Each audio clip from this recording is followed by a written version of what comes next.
All right, what's going on, everybody? We are live. Let me know if you guys can hear me good in the chat.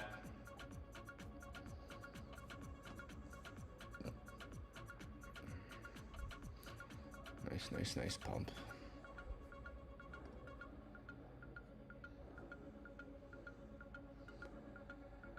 What's good? Good morning. Hope everyone's doing well today. Let me know where you guys are tuning in from. It's currently 2 o'clock in the morning. Hope everyone's doing well today. What's good?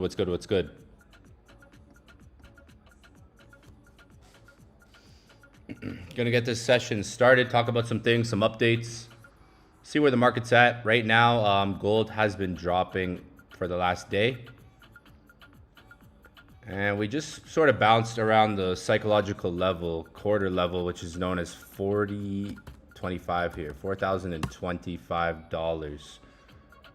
We got a rejection candlestick coming in, all right? For those of you guys that don't know what a rejection candlestick is, I'll go over that throughout this session in a little bit.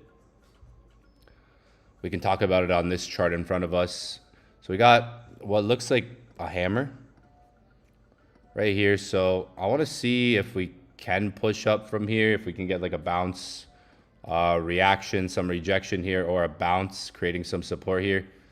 Potentially a buy setup if the 4 hour can flip. If the 4 hour can flip here, then we could potentially get like a bounce up on gold, maybe for London session, if this 4 hour can flip in the next hour and 47 minutes to like 2 hours here. Yeah, like hour and 47 minutes. Maybe we get like a flip up, a bounce from this area. We can see 4,025. Damn, there's so many bugs that get in here, I swear. I've been getting eaten alive the last couple days. What's good? Hope everyone's doing well. It's 2 o'clock in the morning. Like I said, we got some people tuning in from Germany, Dubai, Australia, Kitchener. YSL. No, I didn't hold. I closed. I hit I took an L, and then I made it back, and then honestly, my account would be at 450K right now if I held my buys. I got out way too early.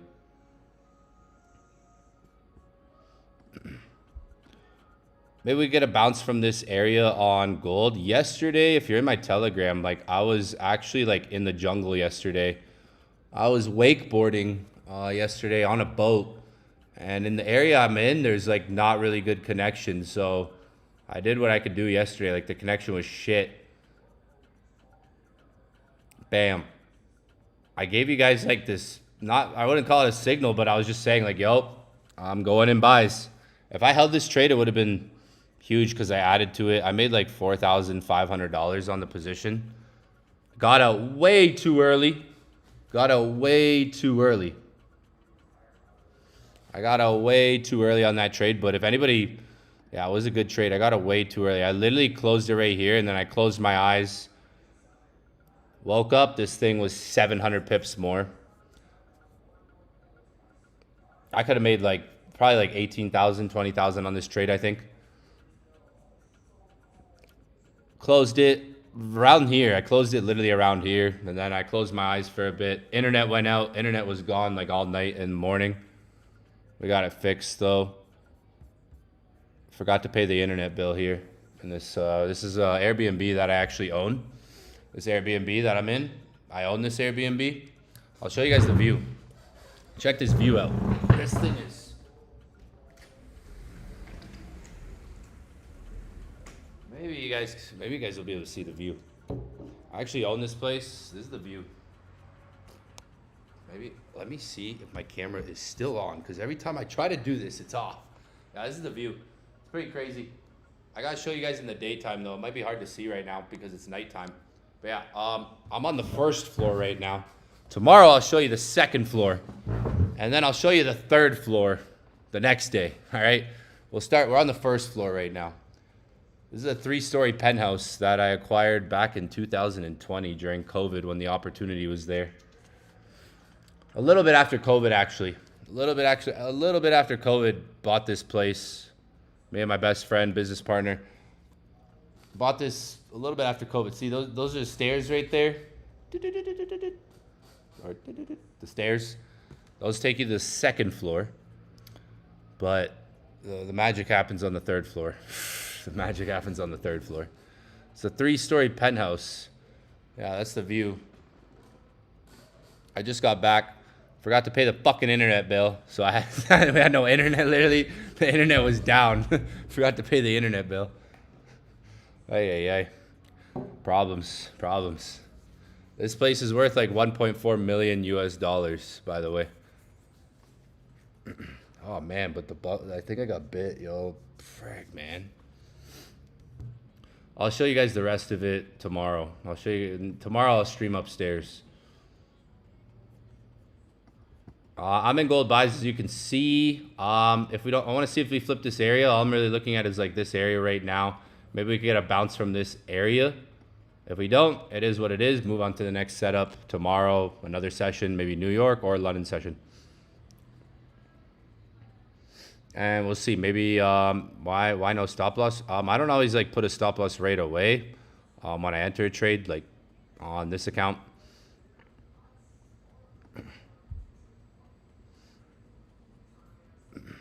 I'm watching the position. I'm here. I'm active, watching the trade. So, but yeah, like want to see if we can get a bounce in this area. I saw this 4-hour rejection candle a little bit before the session. I was like, okay, we could potentially have a buy. It would be a good trade to get in now. Way better than my entry if you're not in already. Way better than the entry point that I got. As you can see, I'm in drawdown at the moment. And yeah, I'm going to hold this trade probably for the next couple of hours and just see if we can get a bounce. If we don't, I'll close the trade, manage my position. And risk to reward is key. It's not always about win rate, winning every trade. You can have a 40%, 50% win rate. And you just, as long as your risk to reward is good. I was in gold buys yesterday, though, and honestly, I should have held. It would have been a big trade because gold spiked up with CPI. Crypto had a pump, too. We seen Bitcoin pump a bit today, like 65. Ethereum, though, was outperforming. I think Ethereum went up like 6% today. I mean, obviously, crypto's still down, but we had like an interesting day today where it just pumped up with CPI. Lower CPI data came out, the lowest since like the pandemic. That could be an indication of potentially interest rates getting lowered in the future. If interest rates get lowered, that's a strong signal for crypto. Bullish, like a lower interest rates would be a bullish signal for cryptocurrency in the future. So we had like the CPI come out, the lowest CPI data since like the pandemic, signaling potential interest rate cuts in the future. Interest rate cuts in the future, I think that's going to be a strong signal for cryptocurrency, strong bullish signal. As we are already really oversold, we have a lot of signals that are leading up to getting closer to the bottom with the market. The bottom is not in quite yet, but we have signals that are showing that are leading to that, which is nice to see. That should come in the near future. But Ethereum having an all right month. What was it at? It was at 1500s. Now it's at like $1,900. Hopefully some of you guys are able to scoop some up. It's still below $2,000. Ethereum below $2,000 I think is still relatively cheap compared to where it could go. Right, like if you like think about it, putting like $1 million in Ethereum at these prices, you know, if that goes 4 or 5K, that million turns into like $3 million. So not a bad move. Just the number, just from my point of view. But yeah, gold, like I'm trying to see if London session can give a bounce. If it doesn't, then it doesn't. Like I've said every session, you know, either we're going to get a move or we're not. Otherwise, it's waiting for New York, maybe waiting for the next setup. But yeah, we do have like a bit of a rejection candle there. The 4-hour was starting to turn green and then it just flipped down. It's at 4,025, testing that level. So if you're looking at gold buys, potentially 4,025, 4,020 area could hold right here. Or you could wait for a bullish rejection candle on the 4-hour, like fully to form. That would take some time, maybe the next candle or this one. It could take 3 hours and 39 minutes or the next candlestick. But yeah, I'm in buys in drawdown at the moment, as you can see. and just holding my trade. I just entered not long ago, right before I got in this session. So gonna manage it and watch it over the next like 2 hours. See how it goes. If it doesn't go up, then just gonna look for another trade setup. Maybe New York session or London session like usual. If I lose a trade, it's not trying to make it back. I focus on what's there in the session, the move I'm trying to look for in maybe a specific session, like London session or New York session. I'm not always trying to take multiple trades in one session. It's one trade, one session. If not, if I don't take a trade in a session, then I just move on and, I'll wait for New York or I'll wait for another session. It's really that simple when it comes down to just waiting for setups. So I'm an aggressive trader. I'm also an experienced trader. I have 11 years of trading, so I'm pretty aggressive. That's just my personality, and I have 11 years of experience, so I know how to manage my trades, my emotions, my risk to reward overall. So this trade, this is just a trade that I'm entering. You don't have to enter it if you don't want to. It's a much better entry point, like I said.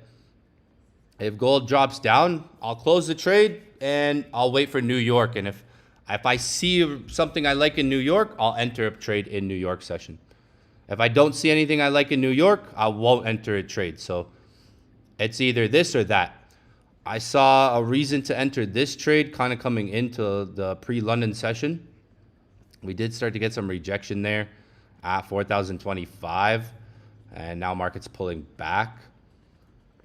It could still bounce up in the next couple of hours. So me knowing gold, knowing my style, I'm not too worried, right?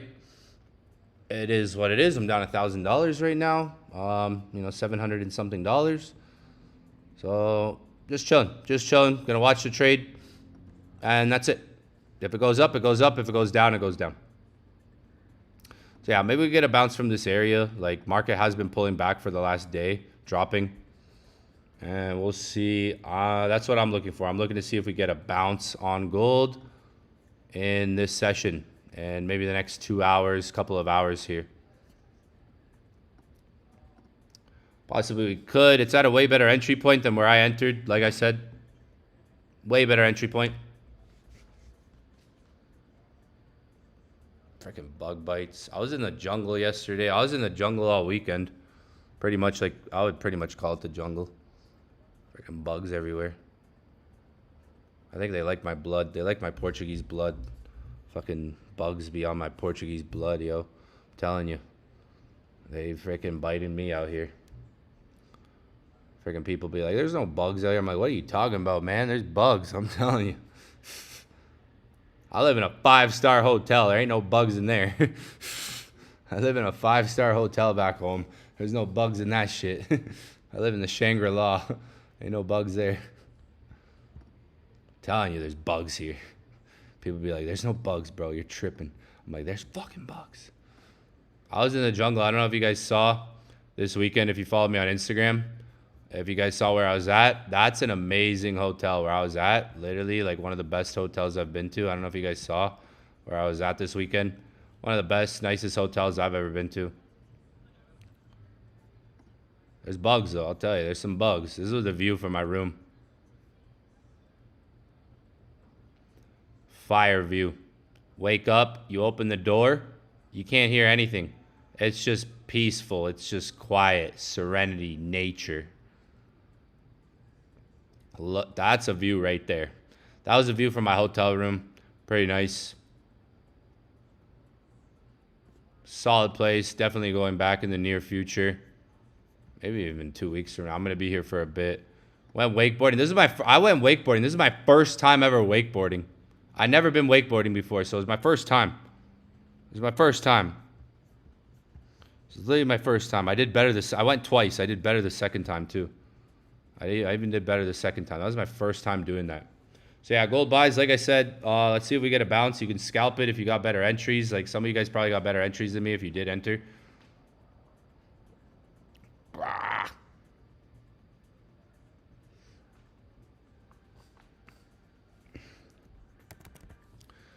Yo. And, yeah, crypto went up today because there's talks of the Clarity Act. So, Senator Cynthia Lummis. If you don't know who Cynthia Lummis is, she's one of the people who's like trying to push for the Clarity Act, the not the U.S. Federal, the U.S. Crypto Reserve. Apparently it's ready. Apparently in a couple of days, 2 days from now, it's going to be rolling out, or something's happening in like 2 days from now. Apparently like a couple of days, like some stuff is rolling out with the Clarity Act. Or as she said, I think in the next 4 weeks, maybe by August, ready for prime time and expects a vote within the next 4 weeks. And I heard like in the next couple of days, something's happened with the Clarity Act or the Genius Act, right? Genius Clarity Act. And even Kevin Warsh said something about it. Like this guy was asking about, he didn't say something like specific, but this guy asked like about it a bit. There were some words, there was some stuff they said. So I think something's coming with crypto. Something tells me something's coming with crypto. Between 2027, 2028. Between 2027 and 2028, I have that feeling. Let's see. Gold maybe bouncing here. You can scalp it. If you get in profit, you can scalp it. It's one of those trades where you could get a bounce reaction. Some of you guys have experience here, and have seen me enter trades live already. And we'll see. It just like pretty much came back to my entry, which wasn't the best entry. Could have been in profit already if I waited a little bit.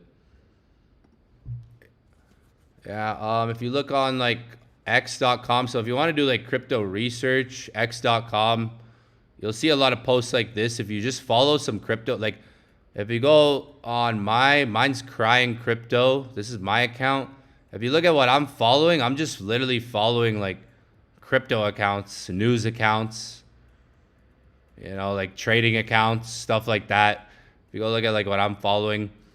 So if you just follow like a couple crypto accounts and you like some crypto posts, like all your feed will just be about like that type of stuff. So it's a good place to do research. And then you'll just see posts all day, and once a day you can go and try to see what news there is, maybe what research there is, maybe some intel, some information. But yeah, if you have x.com and you know how to do some research, it's not even about knowing how to do research. It's literally what I just said. Go follow a couple crypto accounts, go like some stuff, go get on x.com, and literally like it's not like you're doing research. The research will be there. The information will be there because you're following accounts that will just post about this stuff every day, every week, right? So all you got to do is once a day, maybe just go on X, scroll, and see like what's happening, what people are talking about, where some of this information is. But yeah, apparently the Clarity Act's coming. Break moment in the Senate. The Senate now has until August 7th to get it done. The House passed the legislation almost a year ago, and the August recess. Almost a year ago, yo. That was the top. Are expected almost a year ago, man. Last summer was the top. To leave on August 7th for the August recess. The House is leaving on July 24th. Joining me now is Wyoming Senator Cynthia Lummis. She is the chairwoman of the Senate Digital Assets Subcommittee. Senator, great to see you. Thank you so much for joining me. You as well, Maria. What's your take? Your Digital Asset Market Structure Clarity Act would create a regulatory framework, establish new SEC disclosure rules for certain tokens, provide greater clarity for the crypto industry, and the bill seeks to expand law enforcement tools to combat crypto-related crime by applying anti-money laundering and sanctions rules to crypto exchanges, but you can't get it over the finish line. What's the problem?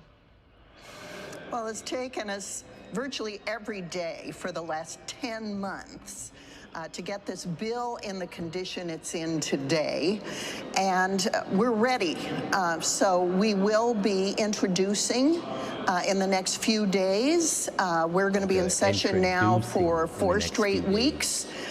It's very important that we get this bill across the finish line before the August recess begins, so we can make the markets aware of the stability that will be provided to them if they remain onshore in the United States to do business. This is a pivotal time for the industry, and we want to meet their needs. We also want to meet the needs of law enforcement with regard to preventing illicit finance and provide consumer protections. We think we've accomplished that goal with this bill. It's been arduous, but we're ready for prime time. Absolutely. So is it fair to say this bill will be on the Senate floor the week of July 20th? Well, I expect it'll be that week, but considering the important things that we have to deal with in these 4 weeks, Senator Thune will make the final decision about which week to bring clarity to. Yeah, it might get introduced in the next couple of days, but maybe by August, we'll see. Yeah, there's news around that. You can look into it. What's going on here? Eric Trump. Yeah, so Eric Trump talked about Ethereum the other day. One time he said, in my opinion, it's a great time to add ETH. And then ETH ended up dumping 51%, but rallied after.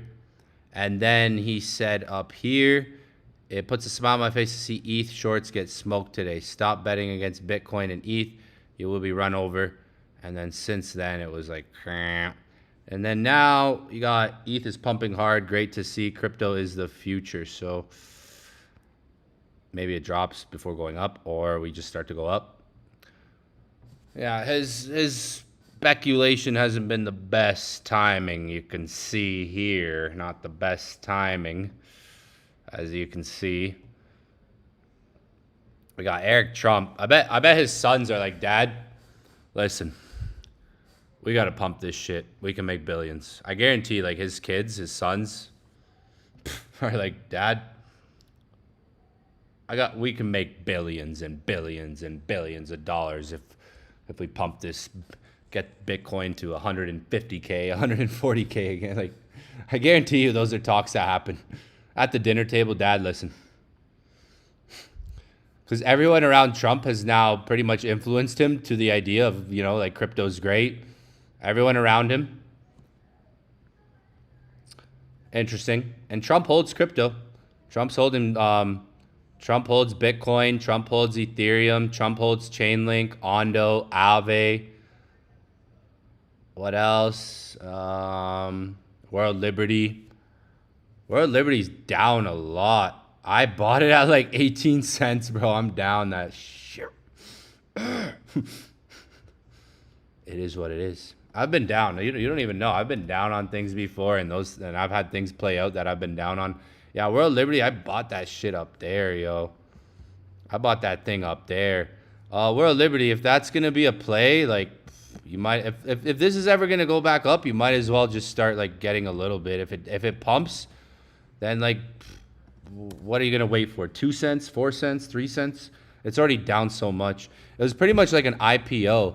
This coin, like, if you ever know about like IPOs, when IPOs come out, like major companies, this is like an IPO. It came out, it pumped, everyone sold, and now it's down. It'll probably pump up long term because like the Trumps are backing it. The Trumps are behind it, literally, like. And yeah, they'll probably pump that thing up. I would think, that's like my opinion. That's what like my intuition tells me. Like, it probably will pump at some point. And it's kind of just like an IPO that came out, like literally like a stock. When a stock comes out, there's usually so much hype around the stock when it comes out. The company, there's hype there. The you know, the momentum's there, and then everyone sells. Early investors end up selling. It's like, where's SpaceX at right now? SpaceX is down.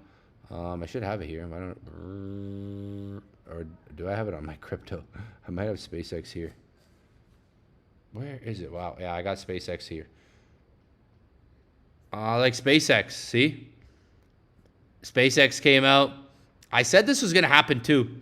We did a lot of like back testing before it came out on major companies. If anybody remembers, like I did a lot of back testing on major companies with you guys when they came out. And usually this happens when major companies come out. If anybody remembers, like the sessions I was doing, like over and over again, I did these sessions over and over again. I went back and we looked at Meta. For example, we looked at Facebook when Facebook came out. Literally, when Facebook came out, it pumped. Like Facebook, when it like pumped up, but it dumped 60% months later. Like it was up and then it dumped. We did some sessions where I showed you guys like companies when they came out, like major companies when they first launched, like how they literally, I forget which companies we all looked at. Except for Google, I guess. I guess except for Google. I forget what exactly all the companies we looked at. Like, I just kind of went through, like, some. I think I looked at, like, Visa, banks, like, different bank companies. I think we even looked at, like, Walmart. Let me see, Walmart. Yeah, like, I added a bunch of companies. And we talked about this for some time. Like, I remember before SpaceX launched, and I said it's probably going to do what a lot of major companies have done in the past. I mean, these companies that have been around since the 80s, 90s, I mean, like the companies in the 2000s. I think when Tesla came out, it pumped and then dumped. But Meta was a good one. Gold, some of you guys should be in profit. You guys should be in profit because, like, my entry was, like, bad. So, like, if you took gold, you should be in profit right now. All right, guys, I'm in profit. Calling it a day. See you guys tomorrow. Peace. That's it. Oh, what would you guys do if I imagine if I did that? Imagine if I was like, all right, guys, I'm out. $30. Peace. Could do that. Like, it'd probably be like, that would be could probably have a high win rate doing that.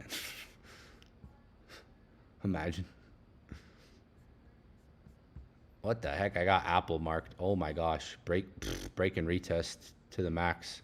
Yo, Apple's been a break and retest forever, apparently. Wow. Oh, nice. Nice to know. Like, what did Apple do when it came out?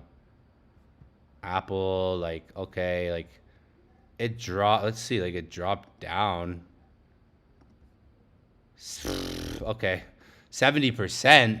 And then it even dropped here. Like, it had another drop, 77%. You guys should be in profit, though. You guys should be in the P, all right?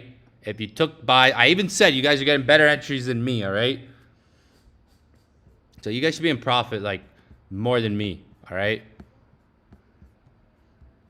Amazon, when Amazon came out, I forget what companies I was looking at when we talked about this. I think we looked at Visa, Bank of America.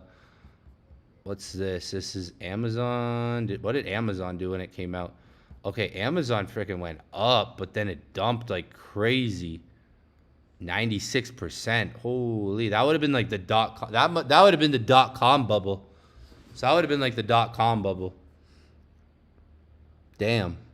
Snapchat. Like, yeah, like Snapchat, when it came out, look at down right away. And then it pumped. It went down 84%. Netflix. I talked about this. I'm not just talking about this right now, but there was weeks. I spent 2 full weeks talking about this, like, before SpaceX came out. Because everybody was like, do we buy SpaceX? Do we buy SpaceX? What's this? This is Netflix. Netflix dropped. Even Netflix dropped 70% in the first months. Netflix dropped. It came out in May, and by October it was down 72%. And then obviously it rallied. I mean, if you bought Netflix when it first came out, you would have been a genius. See, like, but like, yeah, SpaceX, like, that whole thing. It's just like this happens with major companies because the hype is there. Now look. Pump, dump. It's basically like a meme coin because now it's down like a good percentage. It's down 40% now from the high, and probably keep going. Like, this would be a good buy if it gets to $100. If it goes below 100, even better. Like, good company, big company, long term. That's a good company, right? Like, long term, if you're thinking 10 years from now, 5 years from now, maybe you're not worried about like exactly what you buy in, especially if you're dollar cost averaging and you're thinking like, okay, I'm trying to hold this 5-10 years from now. But I talked about it for 2 weeks and I said, you're better off. I remember saying you're better off buying like some altcoins at this point. One share, even right now, you got one share, $136. So let's divide that. Yo, see, there's a fucking bug on my screen. Let's go 136 divided by 4. So that's $34. So let's say I could buy one SpaceX share for 136 bucks, or I could buy 4 coins. I could put $34 into 4 coins. So let's say one of those coins was Ondo. So let's say I put $34 in Ondo, right? There could be $34 in Ondo. That could go potentially a 5x right there, 5 to 6x, maybe 10x even, because Trump is holding this coin and BlackRock is involved in it. So it could be a 5 to 10x here. So that $34 times 5 could turn to 170, just 170, right? I'm just saying $34. I'm just doing the comparison of like, okay, right now, yeah, you could buy SpaceX for $134 or 136, whatever it is. Yeah, $134. I think it was. Where is it? $136. Or you could divide that by 4 or 3. You could divide by 3 or 4. Let's say I'm just saying, if you were gonna buy a $136 share, one share, right? One share gets you one share is 136. Oh.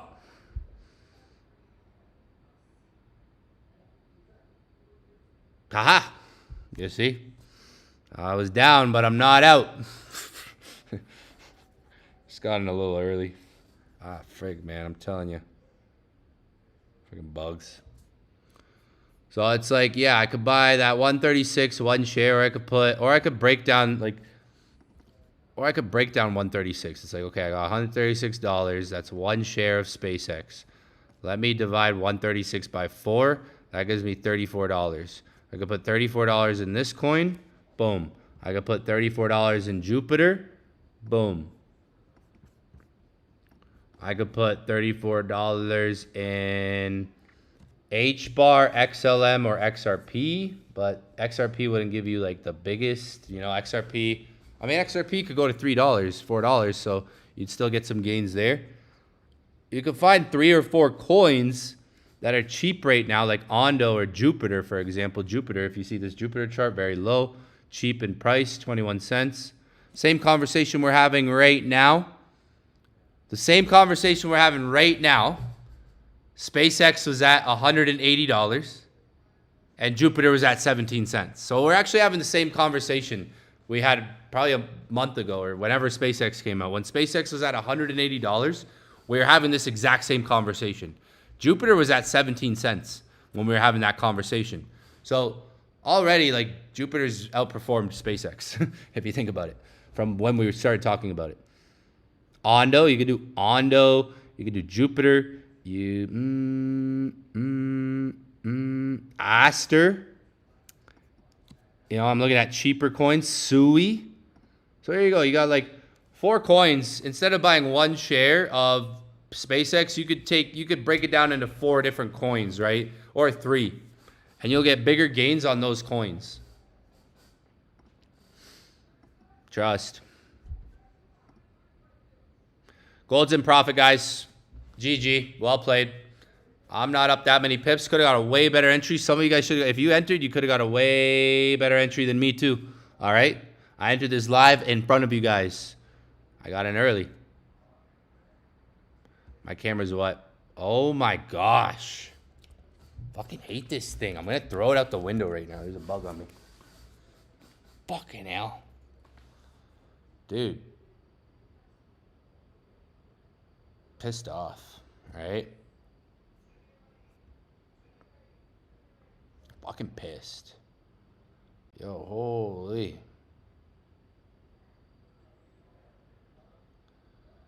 What?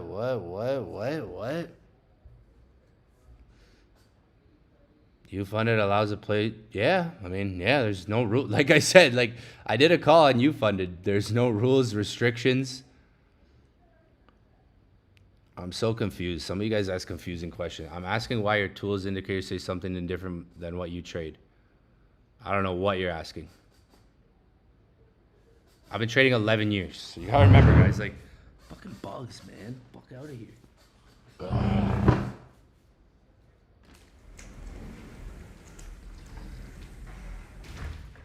See, I showed you guys the view and bugs got in here. I'm asking why your tools say different than what you trade. Tools are tools. Indicators are indicators. Those are tools. That's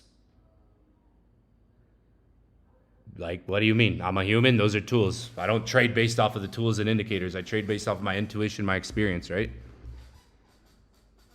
Yo, yeah, y'all need to relax. Holy. Y'all need to relax here, man. Holy shit. Fuck. What do you mean? Like, what do you mean my tools? I don't, like, the tools are tools, right? I'm clearly not looking at any tools right now. I'm looking at price action, right? So if you notice, I teach hours and hours and hours and hours and hours and hours and hours and fucking hours of how I trade. Like, this is how I trade. I teach this. I teach this every week, every month, every day, right? So this should make sense. Like, this is how I trade. You guys confuse me with the questions you ask, honestly. I don't even understand some of the questions you guys ask, to be honest.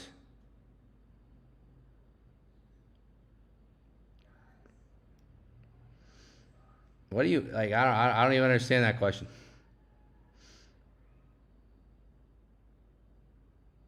Tools are tools. Tools are going to say one thing. Indicators are going to say one thing. It's like if you just follow, if you were to just watch if you were to watch a stochastic all the time or just a certain indicator all the time, it's going to say this, this, and this. When you have, there's a difference between like maybe focusing on tools, or I'll put it like this. There's a difference between, I'll put it like this so you understand. There's a difference between consuming content all day and watching videos all day. You could watch videos all day long, or you could just deliberately practice something. I've been deliberately practicing for 11 years. So when I see something, it's my intuition, right? Like, I've been deliberately practicing for 11 years, right? There's a difference between watching 8 hours of videos all day and practicing for 1 hour a day and showing up what I'm doing right now. Like, what I'm doing right now live in front of you guys, I've been doing for 11 years. Every single day, I haven't missed a fucking day, with or without you guys. No one's watched me do it. I did it all on my own. Year 1, year 2, year 3, year 4, in the trenches every single day, taking trades at the same time, practicing. There's a difference between that than any tool, any indicator out there. Tools are just going to give you a ground map of understanding. Like, tools help you learn. Tools help you understand more. But that's not going to give you like what I'm doing right now. I'm literally taking a trade based on what I see, based on my experience, right? Some of you guys confuse me with your questions, yo. Like, I'm going to be honest. My tools, I built for traders to help traders understand more. Right? The tools, bro, there's companies that use there's companies that copy my tools. There's other educators that copy my tools. Like, do you not like understand that? Do you see me using my tools? Not really, right? The tools are there, right? For the knowledge, the understanding, the information. There's other companies there's educators, there's gurus, there's mentors who literally use my tools. The tools aren't everything. You could rely on tools to give you confirmations, additional confluence with what you see, right? I rely on more on what I see, what I understand, rather than what a tool is telling me to do. I use tools as an additional confirmation for what I see, additional confluence. Because you said, like, for example, you said, why do you trade different than what your tools see? Well, I don't know what the tools are even saying right now. I'm not looking at the tools. I'm looking at price action. I'm not looking at any tool right now. So I don't even know what it's saying.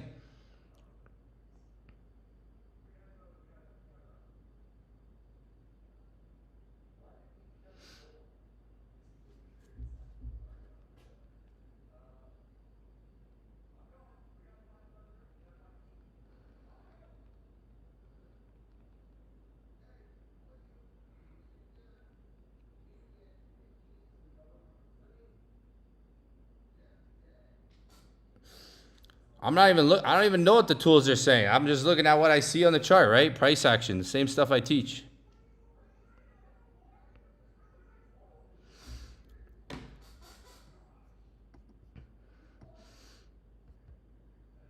You must be confused and not listening to anything I'm teaching then, because what, like, hello, 4,025. Look at the chart. Like, this is stuff I teach every single week right here. London session, time to take the trade. What's the market doing? Dropping. What did we just hit? The 4,025 level. What is that? That's a psychological level. That's a quarter level. What do we rely on when we trade gold? 25s, 50s, 75 zeros. Same shit. Nothing new here.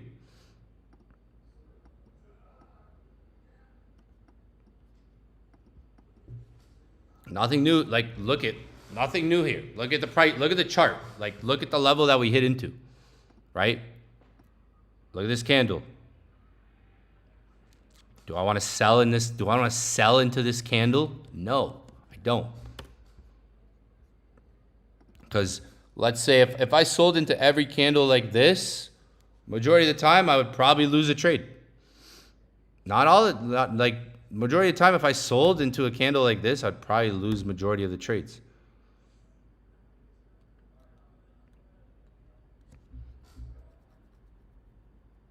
Look at the level, 4,025.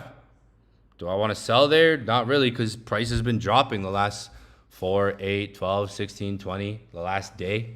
I'm not going to sell into this level. There's wick rejection happening there. Look at this candlestick. Do I want to sell? Like this doesn't tell me like I should sell. Should I sell after a candle like that? No. Nothing complicated here, but I don't fully rely on tools. I've been trading 11 years. I've made tons of money trading already. I don't rely on tools necessarily. I built tools for traders to understand the way I see the chart, the way I understand the charts. Because one thing is understanding, and then one thing is also having like intuition. I have a lot of intuition, and some things you can't really teach intuition, right? I can't teach you guys my intuition. I can't teach you guys my 11 years of showing up every single day on the chart for 11 years, right? There you go, guys. We're in profit, though. If you took that trade, you should be in profit. Hopefully you guys got in. Sorry to go on my rant there, but I got confused by your question, to be honest. And when I get confused, I get angry. Like, same strategy I teach every single week right here. Like, I teach this every single week religiously. Same concepts of, like, I teach this same concept every single week. Freaking bugs, man. These bugs, man. I'm telling you. Fucking Colombia. Can't even freaking... I'm gonna go watch a movie after this. I'm in my penthouse. Some people, some of you, I don't know, maybe not. I know people who have stayed here. I can't say their names, but yeah, I won't. Maybe, nah, some of you guys probably haven't stayed here. And I don't know. This is my Airbnb. I own this place, by the way. $1.2 million on your head top, all right? US dollars. Got it a little bit after COVID when the opportunity was there. Since then, the Colombian peso, so since then the USD to Colombian peso has actually dropped significantly. So every Colombian peso is worth more in dollars now, technically, for this property. USD to Colombian peso has dropped a lot. Got this shortly after COVID in like 2021 in the last crypto bull market. Colombian peso has dropped a lot. So in terms of dollars, this place has increased in value as well. It's appreciated.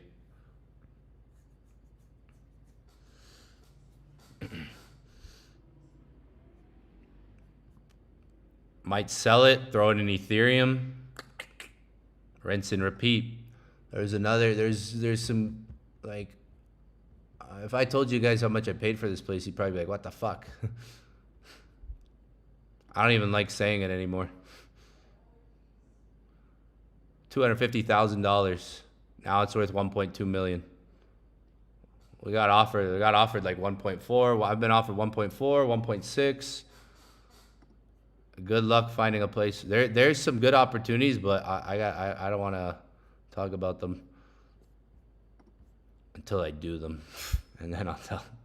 There's some good opportunities in the near future if you have the capital. Dude, you're confusing whole numbers with tools. Totally different. Two different things. Two different things. Look at, like, it's price. I'm a price action trader. That's the main stuff I teach, like in and out, right? Like there's a candle here. We tap 4,025 psychological level, right? If you think after 11 years I'm relying on a tool, no, like I have 11 years. I have 100,000 hours of chart time, right? Like there's a difference there. Am I going to hold this trade? Probably for a little bit. Like I said, I gave you guys the plan when I entered this trade. Going to hold it. Going to see if it bounces in London session. You can scalp it if you want. It could be a quick scalp. I was just up like $800 there. It's kind of up to you too. Like that's the one thing. Like I don't always try to manage other traders' trades. This is my trade, right? And where am I take profiting? It's like the same things I say every session. If you've been on these live sessions with me, guys, I'm going to hold it probably for like 2 hours. It's the time I take the trade at. I'm not always trying to target something. Like I'm a day trader. Like, so day trading is about, like, I think some of you guys don't even know the definition of day trading and you've been trading for a couple of years. Like day trading is taking a trade and you're getting out within the same day. Now I treat that by my sessions. Like if I'm taking a trade in London session, I don't want to hold it till tomorrow, realistically. It's not my plan. I want to be out maybe in the next couple of hours within the session, right? So I'm taking this trade now, or I took this trade when I got on. Probably going to be out, maybe out of this trade by 4 or 5 o'clock. Like usually, like I don't sit here and go, okay, I'm going to take profit here. Like I'll see how this reacts in the next 2 hours. And then from there, I'll decide if I want to hold it longer. It could come up. Like I'll give you guys some minimal take profit levels. Because like, this is me just live trading in front of you guys. This is not me sending a signal to my Discord. This is me live trading. Two different things for me, from my experience. So, like, if you want to take profits, if you're looking for like a level to get out at, let me see. Some of you guys have better entries than me, though. If you got in, you should have better entries. Type in the chat if you got in this trade. Hopefully you guys got in. You guys could have got way better entries than me too if you got in this trade. So some take profit levels. Like remember, I'm day trading. I'm not swing trading here. 4,035, 4,039,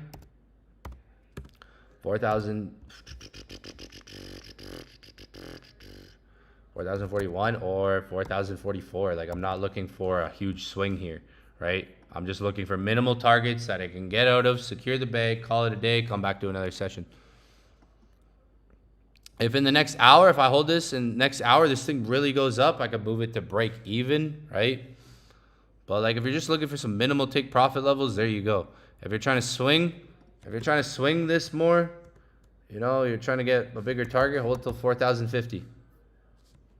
I would say that's more of like a swing within the day. You know, it's day trading still. Like 4,050 would still be like a day trade, but not trying to hold this for 24 hours or 10 hours or 12 hours. Couple hours or before New York session at the most. You can judge it by the candle. Like this is why these live trading sessions are valuable, to understand like how I'm thinking. You can judge it by the candle. It's like, okay, this candle has 3 hours left on it. If it flips bullish, I could hold it for the next candlestick. So I could judge it by time too. I could say, okay, this candle has 2 hours and 59 minutes left. So if I'm looking for more out of this trade, I could hold it for that.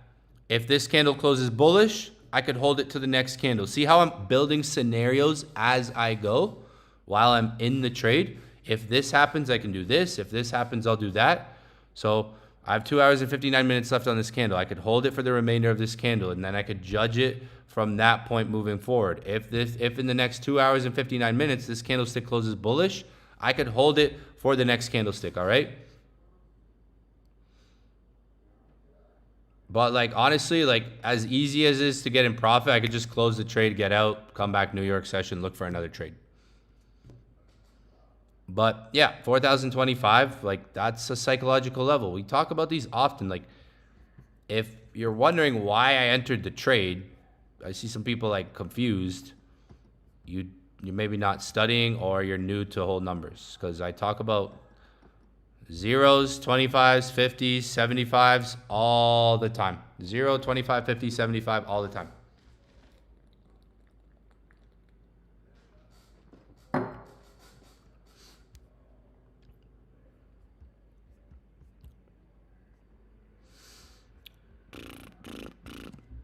Why don't I put a stop loss? Because I have balls. No, I'm kidding. But it's just managing things. Like, again, like I said, 11 years of experience. After 11 years of experience, the way I do things might come across like, oh my gosh, you're not supposed to do that. You're supposed to do it like this. The book says to do it like this. Someone told me you have to do this, this, and this. Bro, like, making money is a skill set in this game. It's an emotional intelligence skill set. So how I do things might not be how you do things, or how everyone does things, or how the book says to do things. Right? Just because I don't have a stop loss place, like, I want you to understand something. Like, if I put my stop loss there's my stop loss. Now some of you guys are going to say, that's too big of a stop loss. Is it? For who? For you or me? Again, I'm going to put my stop loss here. Evan, that's too many pips. For who? Right? For me or you? Right? Again, I'm teaching you guys live trading, how real traders think. Right? Because this is where my stop loss would be. Why? Well, the same thing I teach you guys about stop loss placement. Structure. That's the last low. So why would I put a stop loss there? Because that would tell me I'm wrong. That would tell me I am wrong if it goes there. If it goes down here, I am wrong about the setup that I see. It's not about the pip amount. It's about where my stop loss is placed based on, okay, this would tell me I'm actually wrong about this, right? Do I have to hold it till that stop loss? No, I don't have to. I don't have to hold it till it hits my stop loss, but I want you to look at my account size and look at this number here. It's not even 1%. So I know the book says you have to risk 1% per trade. Well, if that hits my stop loss, that's not even 1%. So I'm just teaching you guys how, like, in terms of critical thinking, right? Like, how traders actually think, like profitable traders, consistent traders, like traders who have actually been through experience enough to survive the game. There you go. You guys should all be in profit. It's going to be an early session tonight. I could move my stop loss. As this goes up, I'll probably bring this up and say, okay, if I want to go to sleep on this. If this goes up a bit more, I could put it here under the wick, right? Another stop loss placement would be here under the wick, right? Because I have wicks formed here. So I could put a stop loss there as well. Some people might say, Evan, that's too big of a stop loss size. Well, is it? Not necessarily. You got to look at how the markets are moving these days, right? Markets are moving way more volatile these days than they have in a long time, right? So gold moves as much as it used to move in a single day in a candlestick nowadays. There is no best time to trade. You have to show up to the sessions and see what's there. There's either going to be a setup. You don't have to guess. If you're guessing, you're either going to be rushing trades or taking trades that you shouldn't take. So there's no guessing. It's just about showing up to times. I could close this trade, call it a day, and say, okay, London session done. Let me come back to New York session, see if there's another trade. If you're a day trader or a scalper, you could have that style where you come to a session, you get a reaction, you're done. It's not about the amount of pips if you can be accurate with that type of flow. Like if you could come to London session, you're accurate with reactions, like getting a reaction. It's not that hard to get in profit, right?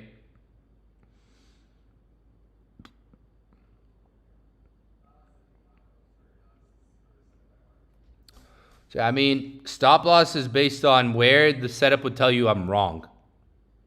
For me, That's when I'll put a stop loss in a place where it tells me, okay, I'm wrong if it goes here.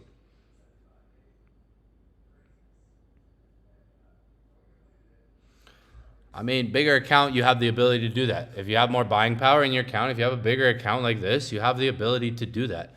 If you're trading on a $100 account, a $50 account, a couple $100, it could be harder to do that, right?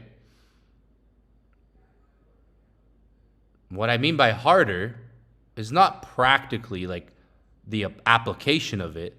I mean the emotion of it. What I mean by the ability to do that in the sense of it being harder is the emotional state, right? Of being able to set and forget, as they like to say, you know? Because if that's too big of a stop loss, that's your emotions more in that involvement, because obviously risk to reward, lot size you're going to use, account size. Well, if you have a bigger account, you're not worried about that. If you have a bigger account, that stuff you're worried about on a smaller account isn't there, right?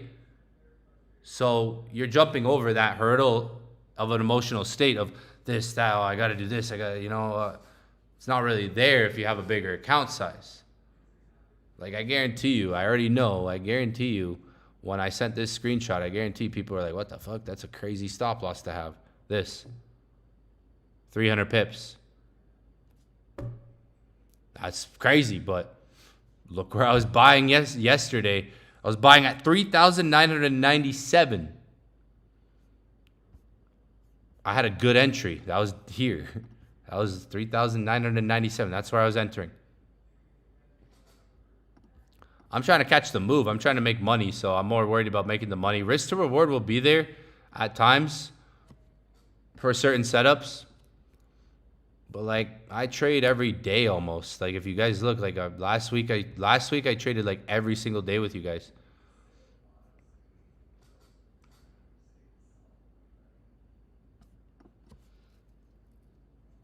To gain as much experience as me, I think like you gotta understand, I used to work for a company and I had 65,000 hours clocked in for that company on the charts. Me and two other people had 60, 70,000 hours on streams. So yeah, like if you want to gain experience, like I have a lot of experience. So the reason I give you guys these practical, like I'll give you guys checklists and stuff, is because you're new traders and you have to build somewhere. You have to build a foundation, right? Most of you guys, I'll give you guys these checklist things because following those things are going to keep you more rule orientated. I know how to lose. I'm at the point where I know how to lose, and it's like, okay, I won't get emotional about the loss, right? Some of you guys need rules in place so you don't take more trades, right? Some of you guys don't need to take as many trades as I'd take, is the point I'm getting to, right? Until you get more experience, right? Like, experience comes with time on the charts, seeing things happen, showing up every single day, putting hours in on the charts, right? So yeah, remember, I have over 100,000 hours on the charts. That might seem crazy, and that might seem impossible, but I've dedicated the last 11 years to this, right? For a company I used to work for, I had literally 65,000 hours streaming time. So just because I don't put a stop loss right when I entered, like, some of you guys treat it like it's blasphemy. You'll be like, why don't you have a stop loss? It's like, guys, I know what I'm going to lose. If I lose, I know how to lose. I'm not going to lose more than I should. That's simple. I'm not going to lose more money than I should, all right? If I lose and the account goes down, it's okay. I could lose 3 trades in a row, hit one, that makes 20K, 15K. I've literally shown you guys that. This account is literally up. This account is up $82,000, all right? So, like, I've shown you guys me losing, making back. Like, I've shown this stuff.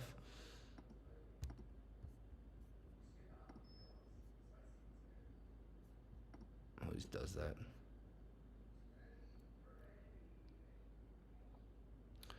4,030, 41. It was just at like 33. It was just spiking up.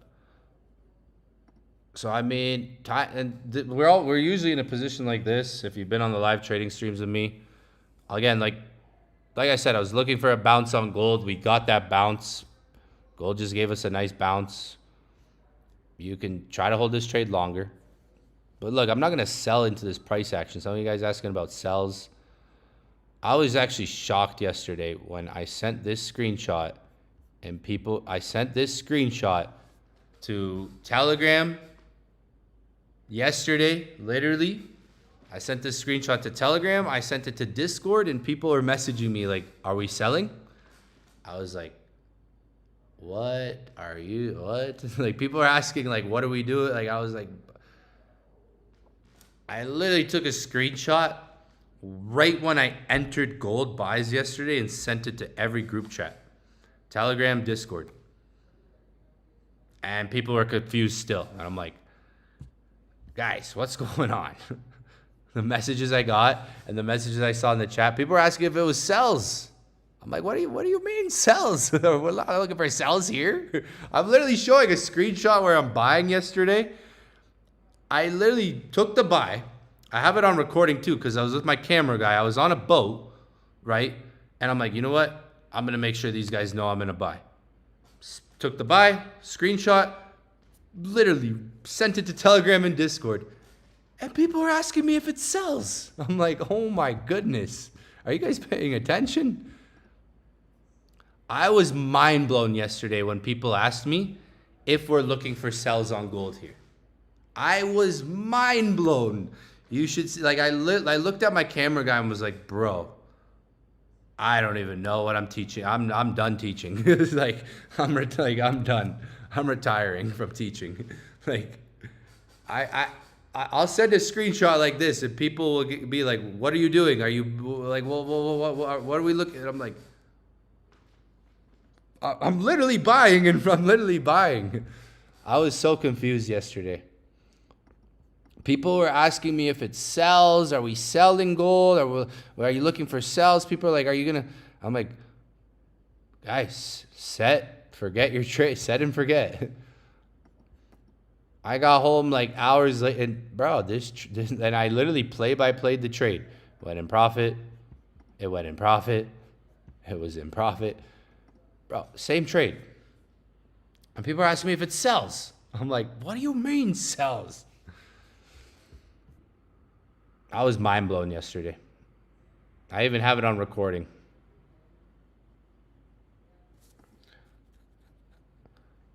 People always ask the best time to trade. There is no, like, I could tell you London session's the best time to trade, but you just have to understand London session. Maybe, like, I could say London's the best to trade. Another trader might tell you New York's the best to trade. Another trader might say Tokyo session's the best to trade. So it just depends on the trader, right? I have a student who's up $80,000 in the last 6 months, and he bought a brand new car, 2026 brand new car. He's up $80,000 in the last 6 months. He mainly focuses on Tokyo session. I interviewed him. We talked. The full video is going to come out on YouTube soon. But he's up $80,000 in the last like 6 to 8 months since he joined the inner circle. He's been crushing it. And he mainly trades Tokyo session. So he might tell you Tokyo is the best for me. I might tell you, with my experience, might tell you I like all sessions. I like London, I like New York, I like Tokyo. Because I understand the behavior. So you have to get used to showing up to each session so you can experience the behavior, the volatility, the movement in those sessions. Someone might tell you New York's the best time to trade, and you go to New York session, you trade New York session, and there's a lot of fast movement, there's a lot of news events in New York, you might not be able to handle that. But it's all about showing up to that time and understanding the characteristics and behavior to that session. So every trade is going to be different. I don't think there's a best time to trade, especially if you understand gold. I just posted a video about this too. You guys aren't paying attention, clearly. If you guys are still asking, when's the best time to trade gold? You're not paying attention. I literally just made a video on it. Where is it? I think I literally posted a video right here. Oh, yeah. You guys aren't paying attention then. I'm literally been giving you game all week, guys. And you guys are asking questions that I've been answering. One of the biggest myths is that you can only trade gold during New York session, right? Right. I don't know who started that, but it's not true. Gold moves during You guys are asking Tokyo questions you have the answers to already. In Tokyo session, it moves during London session, and yeah, it moves during the New York session. Of course, everybody knows this. Everyone thinks New York is the best time to trade, but the market doesn't only wake up because Bro, I was on vacation giving you guys game. Each session has a different personality. Tokyo session can set up and Tokyo session can move. London creates volatility. New York can be a lot faster. It can continue the trend or reverse the London trend in a complete reversal. The best traders don't. You guys are asking questions that we already have the answers to, right? Like I literally said here, everyone asks what the best session to trade gold is. The truth is, gold isn't what it used to be. With today's volatility, gold can create opportunities through the Asian session, London session, New York session. The market moves far more than most traders realize in all of these sessions. The real question isn't what's the best time to trade. You're asking the wrong question. The real question is, do you actually understand how gold moves in that session? When you understand its behavior, liquidity, and volatility, you'll stop waiting for one perfect session and start recognizing high probability setups whenever they present themselves. So knowledge creates opportunities. Timing just helps you execute them, right?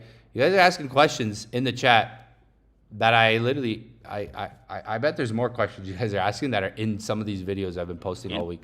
You guys are asking questions you got the answers to already, all right? You guys got the answers to those questions. People ask that question every session. When is the best time to trade gold? There isn't a best time to trade gold. That really depends on kind of what I said in this video here, right? And understanding gold moves. When you understand its behavior, liquidity, and volatility, right? You'll be able to see setups whenever they present themselves. Knowledge creates opportunities, but timing helps you execute those opportunities. So it's really about going to the right times. Notice how I found an entry in this time. If you were looking, look at the time that I came live and how there was an opportunity there, right? Why am I going live when notice how many times I've gone live in the last 2 weeks and how many opportunities there has been at this time, right? Not before when I go live. Notice for the last 2 weeks, right? For the last couple weeks, whatever, these sessions I've been doing. Majority of the sessions, there's been a trade opportunity. Why? Because the time I'm coming to the charts, right? And I'm able to spot the opportunity at the time. So there's an opportunity I'm identifying. The time is helping the execution of that opportunity, right? If you guys go to these sessions, most of these sessions I've taken a trade live. I think I lost one trade so far. I think so far I've lost one trade on all the sessions I've taken a trade live. I've lost one trade. So it's about the time you show up. If you're looking at the charts at 2 p.m. in the afternoon, 3 p.m. in the afternoon, you're thinking, oh, I think gold's gonna go up. Oh, I think gold's gonna go down. Your thinking doesn't match up with the time, maybe. You could have an opportunity there, but it might not be the best time, right? Notice the times I'm going live. Notice when I'm showing up to the charts. I'm very intuitive with that. I'm not just coming at a random time. I'm not coming when the market opens. You don't need to be on the charts when the market opens. So notice the buy I got in, where it's around. I wasn't buying on this candle. I saw a confirmation at the right time, if that makes sense. I've literally been and I'm not saying that randomly because this trade is just working. It's literally, if you go on all the sessions I've done, there's been an opportunity around a certain time.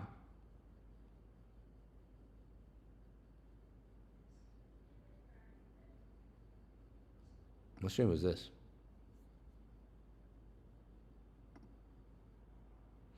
Even the other day, literally, I jumped on, showed up at the right time. There's an opportunity there. Even the other day, I did when I was at the hotel, literally, We caught gold buys right here. On that session, I even gave you guys on that session, I said, guys, if gold comes back, I'm going to look for another buy. Because you guys are asking me, yo, do we buy again? Do we buy again? I said, no, just wait for gold to come down and see if the buy presents itself. And what did gold do? Gold came down to here, and then it went all the way up. It actually went all the way up here. Literally, this was the other day. This is 1 day ago. This is literally 1 day ago, guys. Some of you guys aren't paying attention. I can see. What am I going to do with this trade? Same thing I said when I got on. I'm going to hold it for 2 hours. Till the 4 hours done. So nothing's changed. So I'm going to hold it for the 4 hours, see how it goes. I mean, when you're day trading, like when you get reactions, it could be good to get out and maybe try to re-enter, but I'm still just going to hold this for this 4 hour.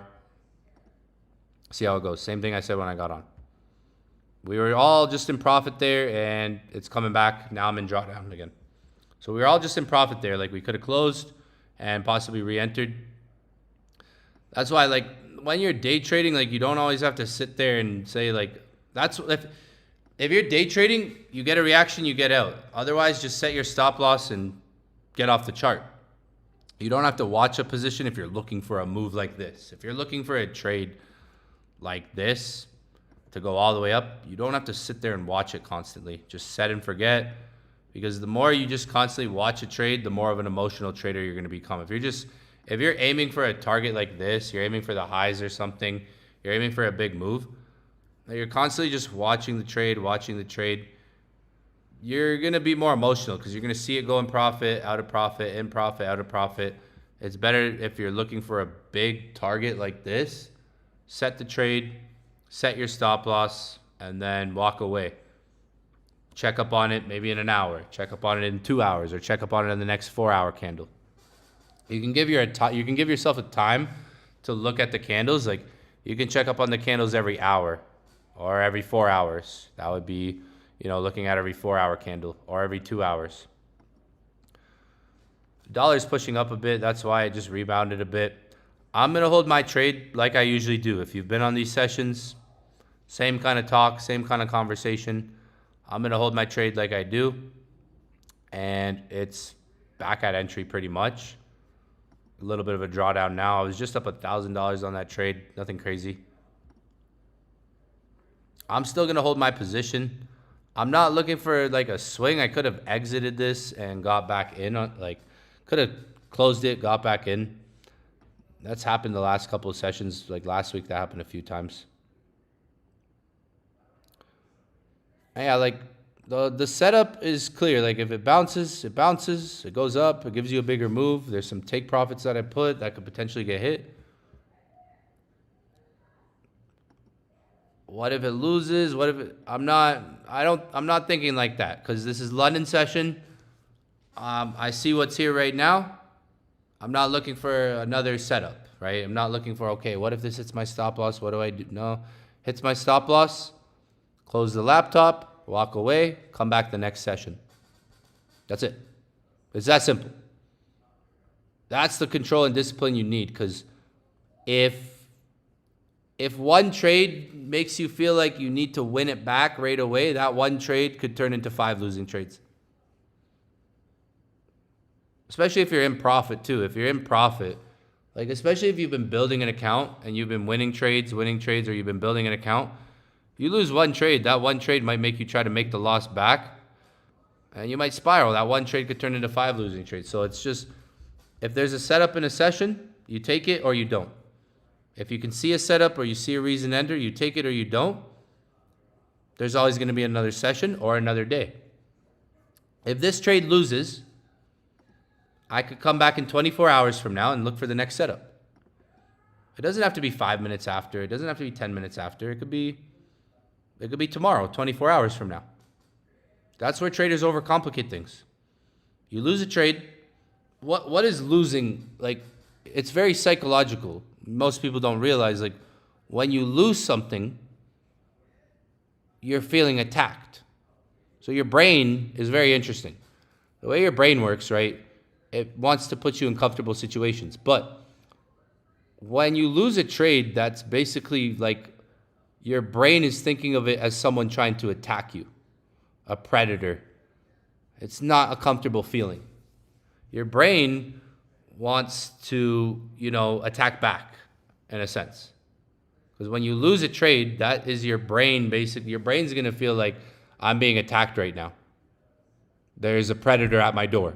Someone is trying to attack me. That is the way your brain takes it. So win a trade, lose a trade, you just move on. It's not like people always ask me that question, like, what are you going to do? What are you going to do if it loses? Or what happens if it hits stop loss? If it hits stop loss, it hits stop loss, come back New York session, move on to the next trade.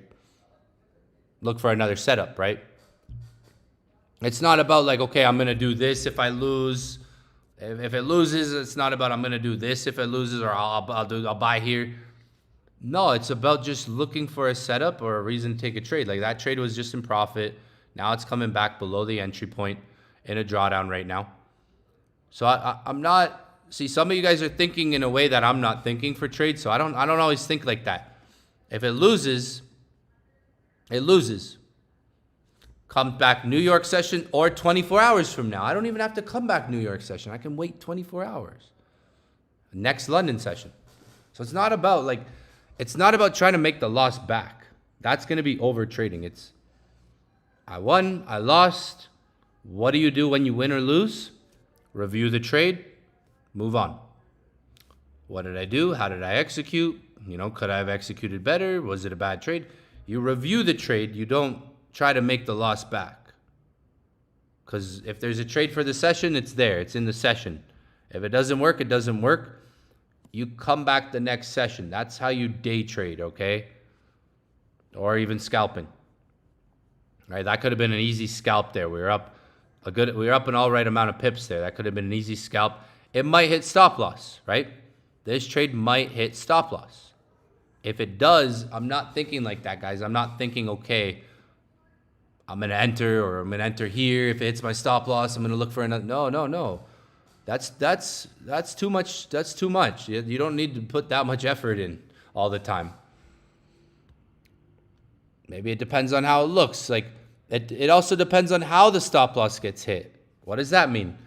What if it hits my stop loss and then all of a sudden creates a long wick and comes back into my zone? Maybe then that could be a re-entry. Like what if it wicks down, right? What if the market wicks down and then creates this long wick, hits my stop loss, but then comes back up? So that's another thing that arrives from experience right there. And maybe watching and seeing what happens. Like, doesn't have to be like, there doesn't have to be a trade right after, there doesn't have to be a setup after the stop loss gets hit. It's not like, okay, oh my gosh, my stop loss got hit.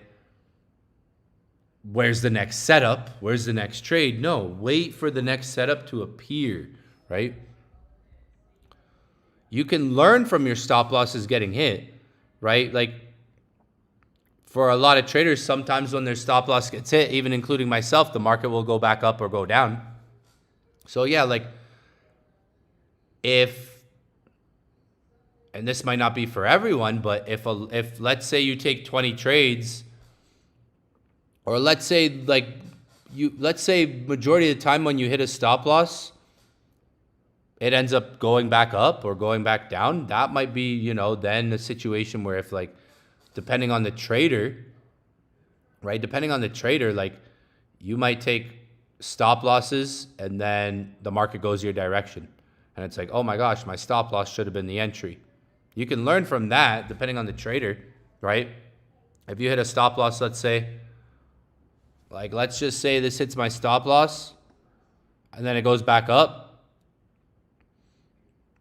That might be something to pay attention to in your trading to then put yourself in positions where you can take entries after you take a loss, but it doesn't have to be every trade.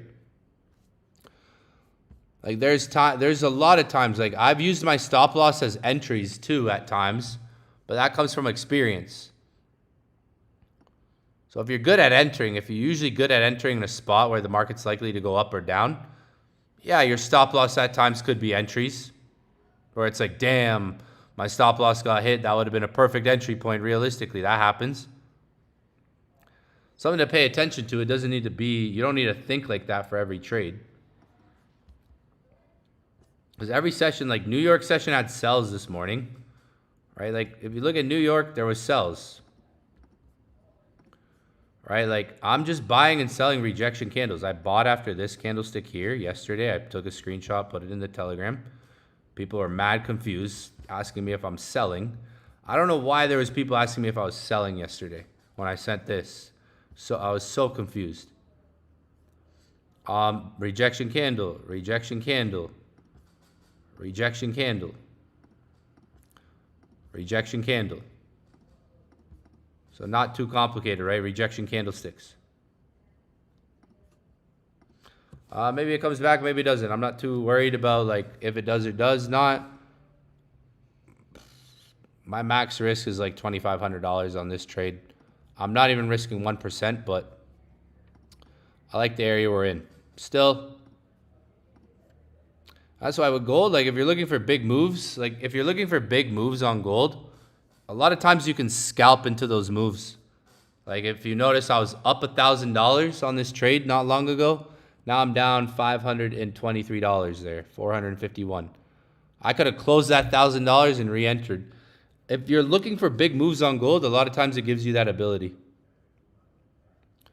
So yeah, I'm still holding my trade, as you can see.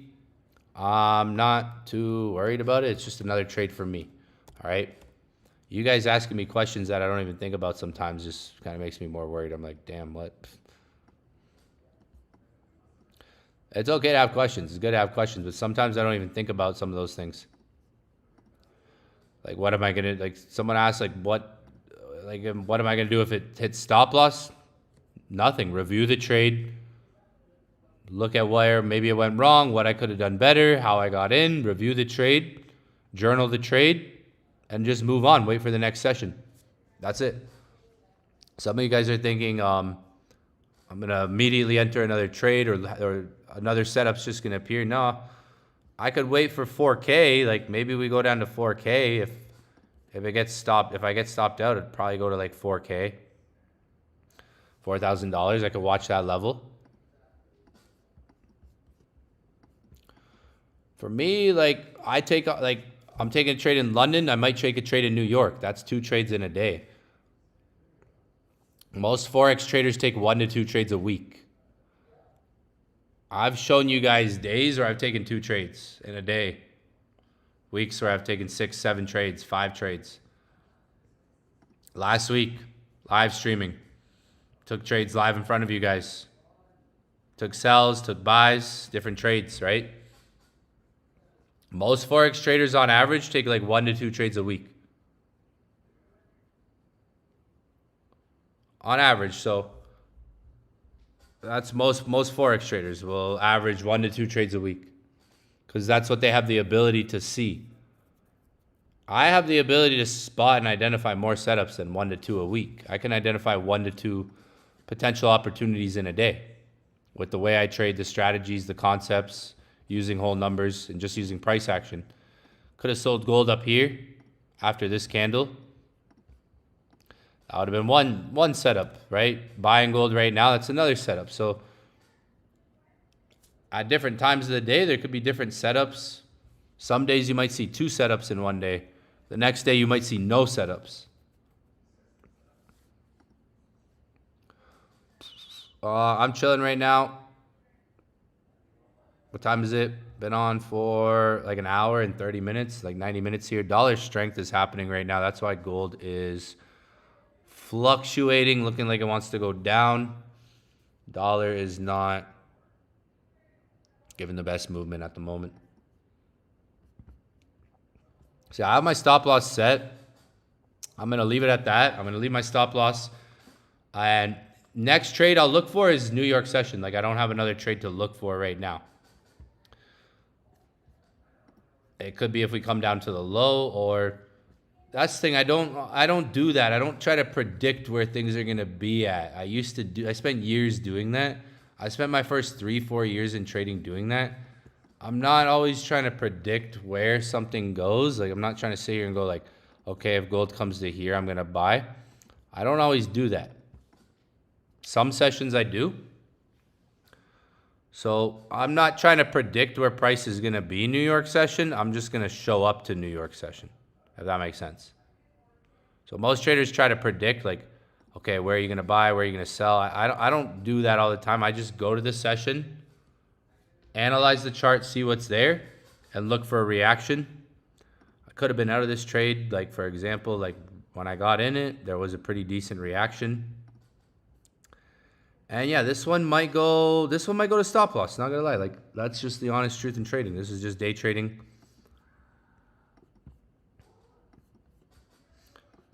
And it might hit stop loss. If it does, I'll look for another trade in New York. Like, if it does, gonna close my laptop, review my trade, journal my trade, review it, and I'll look at the charts New York session. That's really it. That's what I'll do if this hits my stop loss on gold. I'll review my trade. I'll review it, journal it, and then from there, close my laptop, wait for New York or London session tomorrow. And that's it. That's because, like, when you're trading as much as I do every week, every day almost, you're going to have losing trades. It's a guarantee. I'm not going to win every trade that I take, right? It's impossible. I'm going to have trades I lose, going to have trades I win. As long as I win more than I lose, that's fine. As long as I don't risk too much money on a trade, a number that I can't afford to lose necessarily and come back from easily in one trade. 1% of my account would be down more, but I don't need to risk 1% of my account. I'm not going to do that. That would be here. That would be a stop loss like right here. I don't need to do that. All right, so this might hit stop loss, like I said. Was going good at first for us, but looks like market's turning because of the dollar. London volume coming in bearish. Now, guys, I'm not looking for another position, guys. I can analyze and just say, okay, gold might do this, that. Like, here, if you want another setup, for those of you guys that want another setup, here. Wait for it to break under here, which would mean I would take a stop loss. And maybe you get a break and retest in here. All right, that could be another setup. Like, for those of you guys that are like, what if it hits stop loss? What about this? Well, then maybe you could look for this if that happens. But I don't always think like that. I told you guys the last 2 weeks that too. Say, okay, if it loses, close my laptop, and I'll come on the charts a little bit before New York session, or I'll look at the charts around these hours. If it loses, I will look, I will observe. Not that I have to take a trade. Remember, I could take the next trade, London session tomorrow. So if I lose a trade, move on. Either come to the next session, which is New York session, or wait for London session tomorrow. That's day trading. Like, if you can't handle that, you need to be a swing trader. So 1 to 2 trades a week maximum. You know, maybe 1 trade a week, some weeks, maybe 2 some weeks.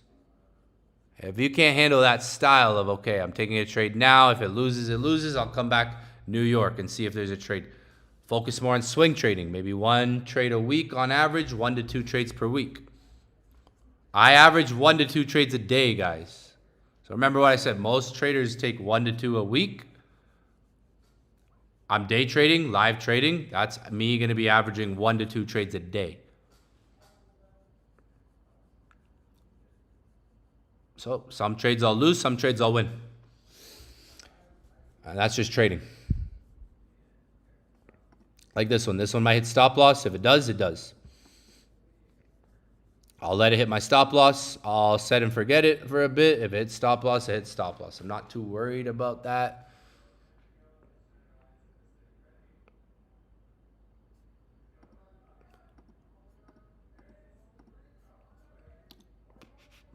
Focus on, well, what's 4 hours? Like, any time frame could be a time frame to focus on, but 4 hour for rejection candlesticks, like, every trader is different. But we don't have a 4-hour rejection. It was flipping, but then it came down. Like I started entering this one, it looked like the 4 hours is going to flip. But do I always wait for rejection candles? No.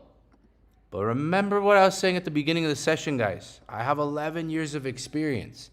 I don't always wait for the rejection, right? And that's how I've been able to, that's how at times I get myself in trades before they react, or at the bottoms, the tops. So no, I don't always wait for a rejection candle fully. And that's me after 11 years. Like, I have that experience.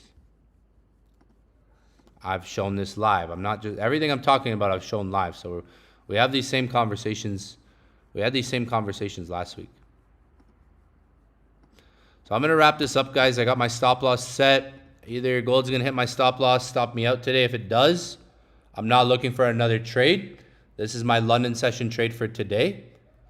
If stop loss gets hit, maybe I'm going to look for a New York trade. Maybe. Like, I don't have to.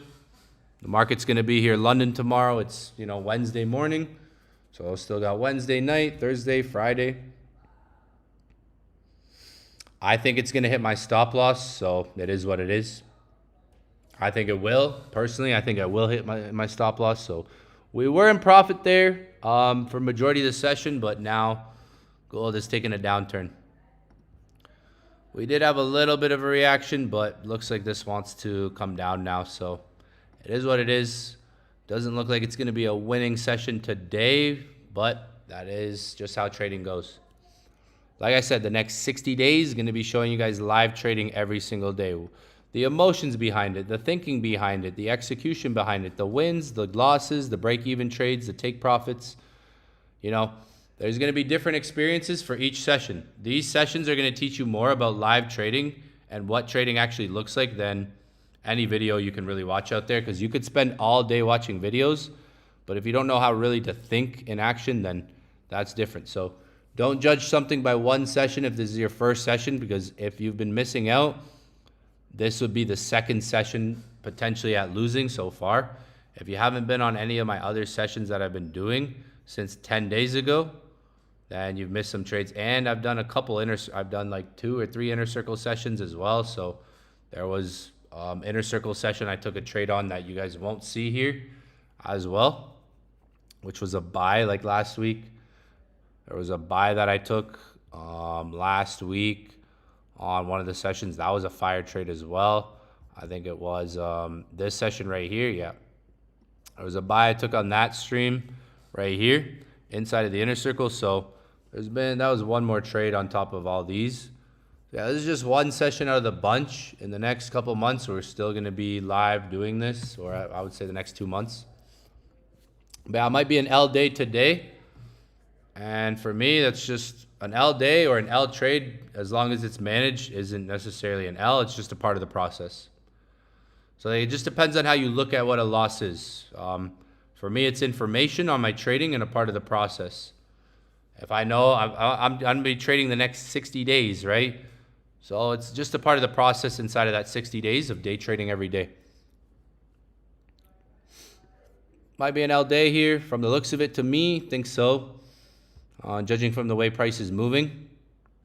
And yeah, I'm going to wrap it up for the day. And maybe I'm going to jump on New York session if I see anything. Like if I see a setup, I jumped on today because I saw a setup. If I see a trade setup in New York session, I'll jump on. So that'll be 4 to 5 hours from now. Most likely I'll be live. Just depends on how this trade goes. 4 or 5 hours from now, I will be back on for the New York market. And if there's a setup, I'm going to jump on. So pay attention to Telegram, Discord. I'll let you guys know if I'm jumping on. That'll be 4 or 5 hours from now. So going into the New York market, guys, all right? I was going to do some teaching, some education on this session, but we've been on for almost 2 hours now. I want to get some shut-eye. I want to sleep. So I got my stop loss set. I want to sleep a little bit before New York, which is 4 or 5 hours from now. I want to get a little bit of shut-eye. I don't want to sit on here for another 2 hours. I've been on for almost 2 hours. If I stay on for another 2 hours, I will not be awake for New York session. I can guarantee you that. So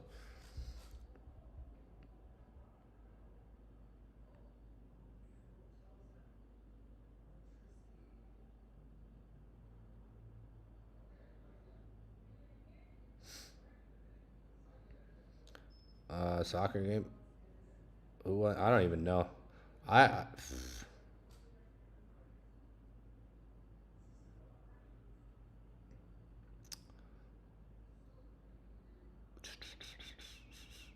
Who's gonna win the World Cup? I don't know. Friggin' Argentina. Argentina. Let's see. I don't know. Portugal's out, so I don't even care about the World Cup anymore. It's like after like 2 weeks ago, I was like, if you don't have $1 million yet, don't worry about the world. If you don't have 6 figures yet, you shouldn't be so you shouldn't be so focused on that. That's what I say. If you don't have 6 figures or $1 million yet, it's just some entertainment there. If you don't got 6 figs, you don't got $1 million yet, you don't need to be so worried about the World Cup. I don't know. I'm not a soccer pro. Argentina probably going to win. Argentina. I don't know. Who do you... England. Who's left? Wait, Spain, England. I don't... Let me see what's going on. Spain beat France. I didn't even watch. Oh, yeah, that happened today. Oh, Spain won today. Damn. England, Argentina tomorrow. Today, I mean. Oh, yeah. I don't know. Probably Argentina.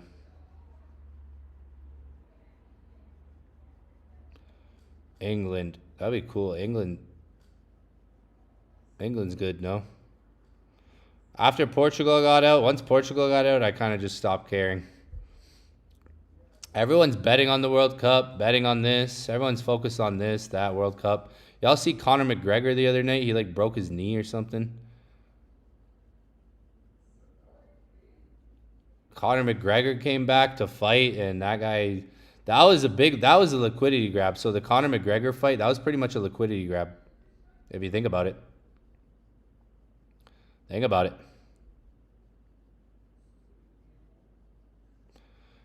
92% of bets were on Conor McGregor. So like 92%. That was not, yeah, 92% of the bets were on McGregor.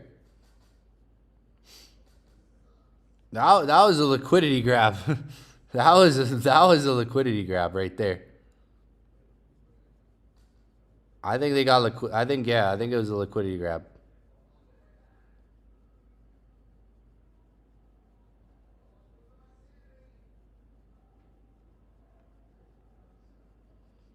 That was yeah. But not, yeah, I think 92% of bets, because man, gambling right now is at all-time high. Why do you guys think gambling and like sports betting is at all-time high? Because that's what all these influencers push. Influencers just push gambling. You guys realize like all these big bets you see these influencers doing on Polymarket and all these websites, like you guys know, like I hope you guys know a lot of those bets are fake or just like sponsored by the company, right? Like these people aren't like if you guys knew how the inside of the back end of these companies worked, like do you, like, I hate to say it and expose things, but like I know people who own these types of things, these casinos, online casinos. Even I know, like, if you're gonna bet, just know that, like, if you think you're gonna get rich off of like betting and gambling like that, just gamble trading. Just fucking gamble on the charts. Just full port gold every day. You might have better odds, right? Like, yeah, like there was that. I think that was a liquidity grab. The Conor McGregor fight, that had to be a liquidity grab, because 92% of people were betting on Conor McGregor. 92% of the bets were on him, so that might have been like a rug pull right there, to be honest, because I didn't know on other prop firms you had to put. So damn, there's prop firms you have to put a stop loss on your trade to take the trade. That's damn, yo. These like, I didn't know that. I didn't know there's prop firms that you have to put a stop loss on to take a trade. Damn. They're really restricting out there. I didn't know that. That's interesting. Yeah, Conor McGregor fight, he pretty much like, what was it? He tore his ACL. Dude, he was coming in like a flying monkey, first of all. The guy was, first of all, coming in like a flying monkey.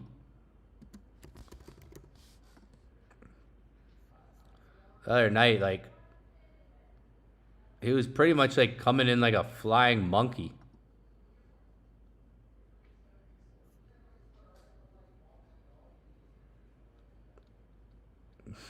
So I watched the first 30 seconds of the fight because it was only 30 seconds. Oh, the guy came in like a flying monkey. You know, I think Conor was nervous. I thought Max said it perfect. I think he was weak in the knees. Like, he was nervous. You know, I don't think he looked 100% himself. A lot of people have talked about that. You know, I'm not one to judge body language too much because I've made that mistake many times. The guy came in like a flying monkey. If you saw, like, he came in like a chimpanzee or an orangutan, just like, rah, throwing like some kicks. Like, he was probably all hyped up getting back in the ring, but yeah, he came in like a flying monkey or like an orangutan, just jumping up. Like, isn't he like? I think he's like, he's older now, man. He's older now. His last win was 2017, so the last time the guy won a fight was in 2017. He's a lot older now.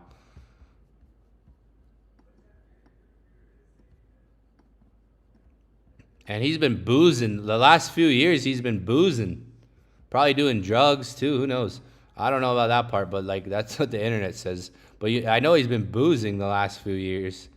The guy's been boozing, drinking alcohol, you know, partying, boozing. So, you know, like, guy came in like a friggin' flying monkey, though. Like, that's what I said. Oh my gosh, the camera again, bro. Why does it do this? Bro, this thing's shit. I'm gonna throw this thing out. I'm done. Frickin' DJI.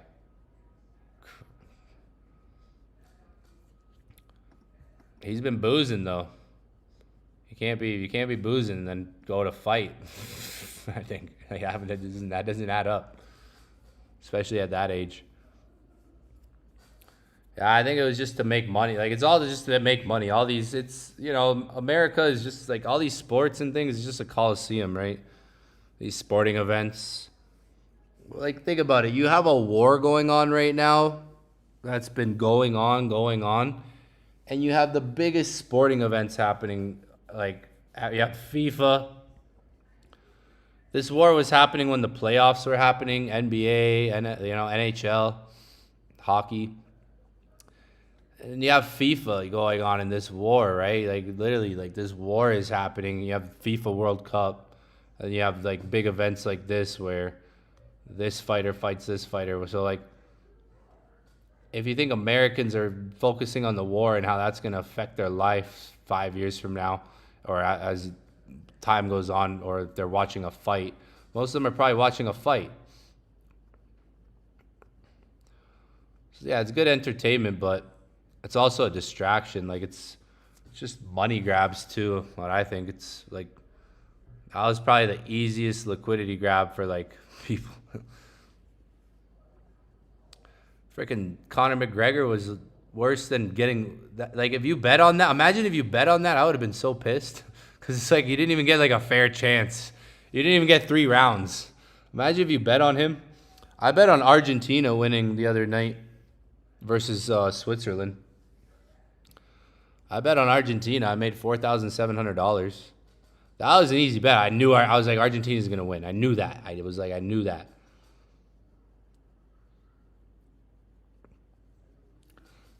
I have some things in the. I'm gonna show you guys some things that me and my team have been working on that we're gonna be pumping and promoting soon. A lot of you guys have told me to make a coin, but I'm not gonna make a coin myself.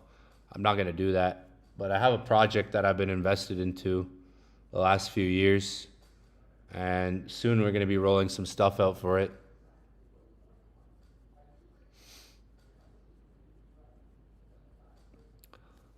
Yeah, if you bet on that fight, you didn't even get like a fair chance at like 2-3 rounds. That was sucked. I was expecting more from that fight. It's like, damn, you know, Conor McGregor getting back in the ring. Unfortunately, we got Flying Monkey. He was a flying monkey, and yeah, just his knee, like it's just away his leg. It was like, damn. And at the last fight, he fought years ago. I think he fought 5 years ago. It was like 5 years ago he fought against Dustin Poirier. Yeah, he fought 5 years ago. And, dude, he broke his leg 5 years ago. Freaking, he fought this guy, Dustin Poirier. And, yo, his leg was, like, cooked. If you go look at 4 or 5 years ago, he fought this guy. Dude, his leg got messed up. Or his foot, like his ankle. So his legs probably have been injured. Like his leg has had to be... Or wait, was it the same leg? I don't think it was the same leg, actually. That's why you got to bet on yourself, man. These days, like, just bet on yourself. The best bet you can make is on yourself. Not no sports game, no sports team, no fighter. Watching two dudes just fight in their underwear. All sweaty and shit. Before one of them just conquers the other. The best bet you can make is on yourself. That's the best bet you can make.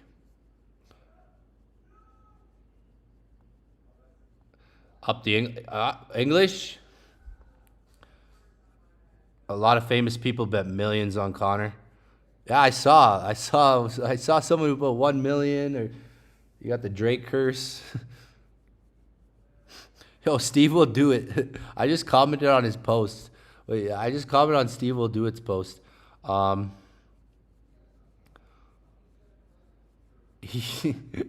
don't even think that's real. Like what Steve will do it's doing. I don't even know if that's real. Rubet, like they're just sponsoring him to do this stuff. The guy's acting like he's going in debt. He's definitely not going in debt, guys. The guy, he probably has. You know, he's definitely not going in debt. Steve will do it, yo. He's funny, but he's betting on England versus Argentina, both teams to score. Imagine if England wins 1-0 or 2-0, or if Argentina wins 2-0. 6-9, yo. Apparently 6-9, you have to just bet the 6. That's funny.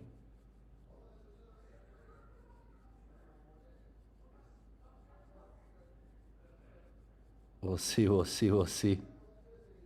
That's hilarious.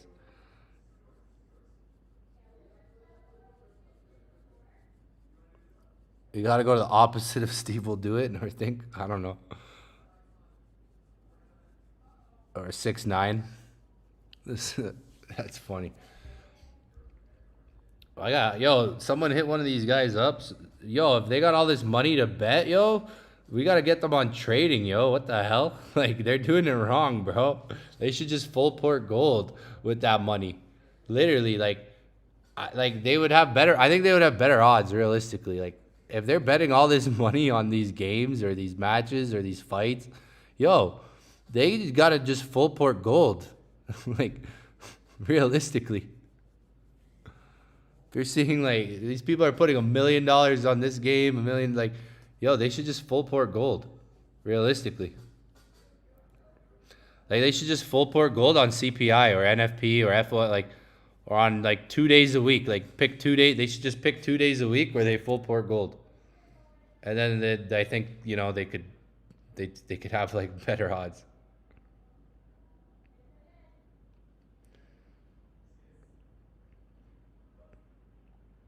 That's funny. Yeah, gold's not looking hot. I'm going to leave it. Like, I got my stop loss set, so I'm going to wrap it up. I'm probably going to jump back on 4 or 5 hours from now. No win tonight. We were up on gold. If it does come back, you know, it might be one of those trades that come back, but it doesn't look like it. I'm not forecasting anything.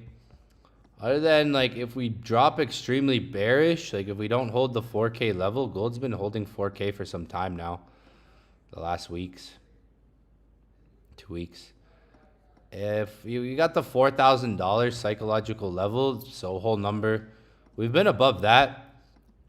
I mean, if we break under that, like I've been looking for buys anytime we've come to like 4,000 or below it. And even if we stay a bit above it, but the only way I'm looking for sells at this point, price is too kind of low for me to sell here. Like I don't sell like this personally. Would be if it breaks underneath here, maybe something like this. That for me would be like a sell setup for me, like how I trade. A sell setup for me would have been on this candle over here. So based on how I trade, like the last sell would have been for me up here in New York session. I couldn't stream this morning. I wanted to, but the internet was down. So for me, that would have been like my sell setup. I know gold's dropping. People are like, gold's dropping. Why didn't you sell? Well, it was in profit before. Imagine if I sold it right when I got on. It would have been like weird because then it went up. So think about it. Like I talked about this the one night. One night, like I talked about this. Where was it? There was one night I said this because someone was like, why aren't you selling? It's going here. Why aren't you buying? Oh, no, I was selling. I was selling one night. And where was I? I was selling like here. I sold here. And then we ended up taking another sell setup here. And then I took a sell. Where was it? Oh, yeah. And then I ended up selling here.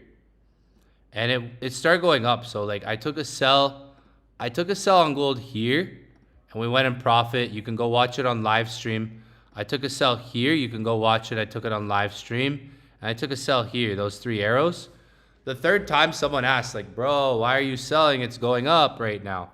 And I said, well, if I did that the last 2 nights, we would have lost. If I bought the last 2 nights, like it would have made no sense. So like, yeah, like it's going down, but it's like, if I got on and sold, it would have been like an L, like 2. And hey, maybe the dollar drops a little bit here in the next 2 hours. That's all you would really need. Like if the dollar rejects this high and comes down, gold goes up. So yeah.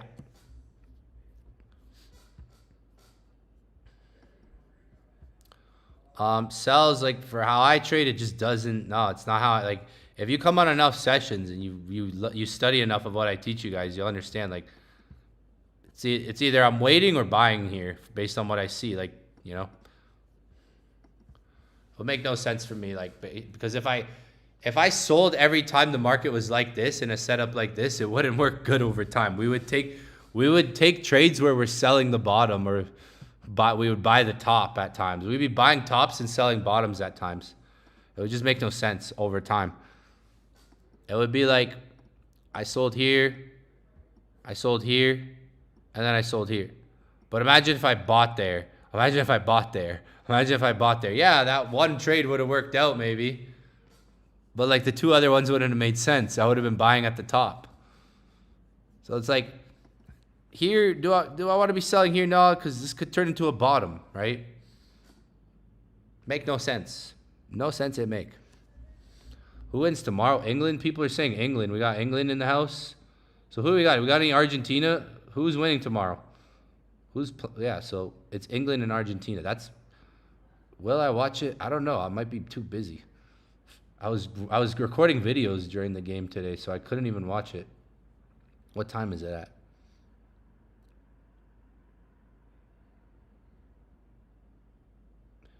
It's at 2. What time is it at? 2 p.m. Yeah, like today I was recording a bunch of videos today for YouTube, and yeah, I couldn't even watch I didn't even know the game was. I didn't know Spain. I didn't even know the game was on. England, Argentina. Am I gonna watch it? I might watch it. I think so.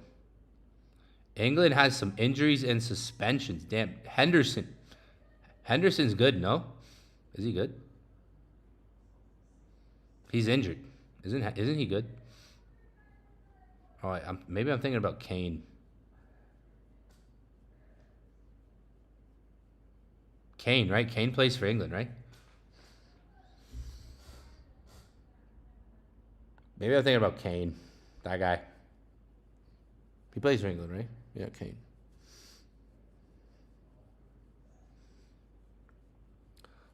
People saying we got some England. I think we got England in the house. We got England in the house. 3-0, 3-0 Argentina. England in the house. Who's in the house right now? England or Argentina?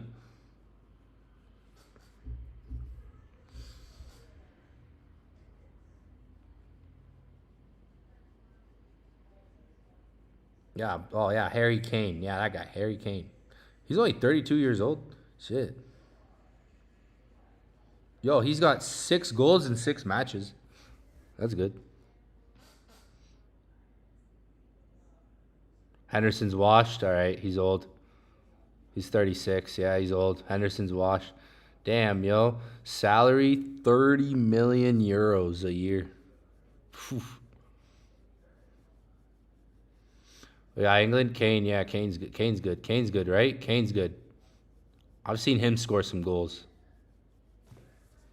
in Sports Center, in Sports Center days. Yo, Sports Center, I swear, doesn't even put highlights anymore. They're like on their Instagram. If you go look at Sports Center's Instagram, it's I show speed. I swear, it's literally I show speed.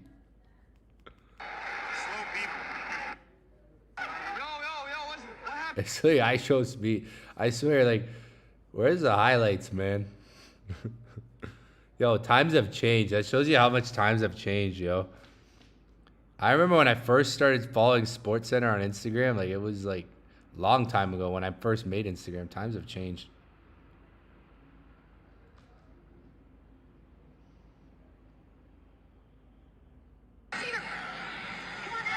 What is this? Oh, I'm watching a dog freaking competition. England in the house. All right. So for all you people that are from England, I hope England wins. All right.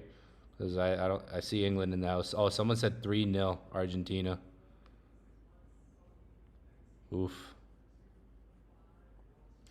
Yo, what happened with Egypt though? I see like I must follow a lot of people from Egypt or something because I saw people were pissed off about that game. I don't know exactly what happened because I didn't watch the game, didn't really look into it. I saw it was like like I went downstairs, it was the 78th minute, it was 2-0. Next thing you know, it's 3-2. I'm like, what the heck?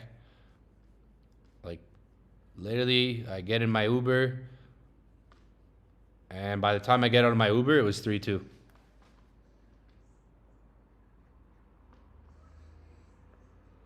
I don't know. I saw some people pissed off about Egypt and stuff. I don't know. I need more detail on that. Apparently it was rigged. I would love to stay on for another 2 hours. Gold might try to come back if it bounces. Like it's in an area here where it could bounce. It might try to come back and bounce. I would love to stay on for another 2 hours, but I want to be up for New York session. I'm trying to be up for those New York sessions. It's been hard. Been traveling on a different like not time zone, but just kind of routine right now. Trying to get into London session's easy. London session. I got that down because I'm a night owl.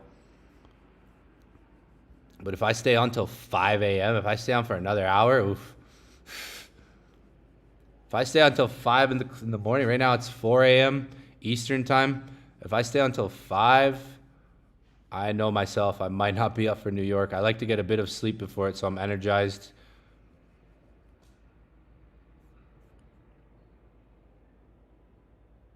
I would love to stay on for another hour or two, but I'd rather be New York session. I have my stop loss set. If it hits the stop loss, I'll be live for New York 4 or 5 hours from now.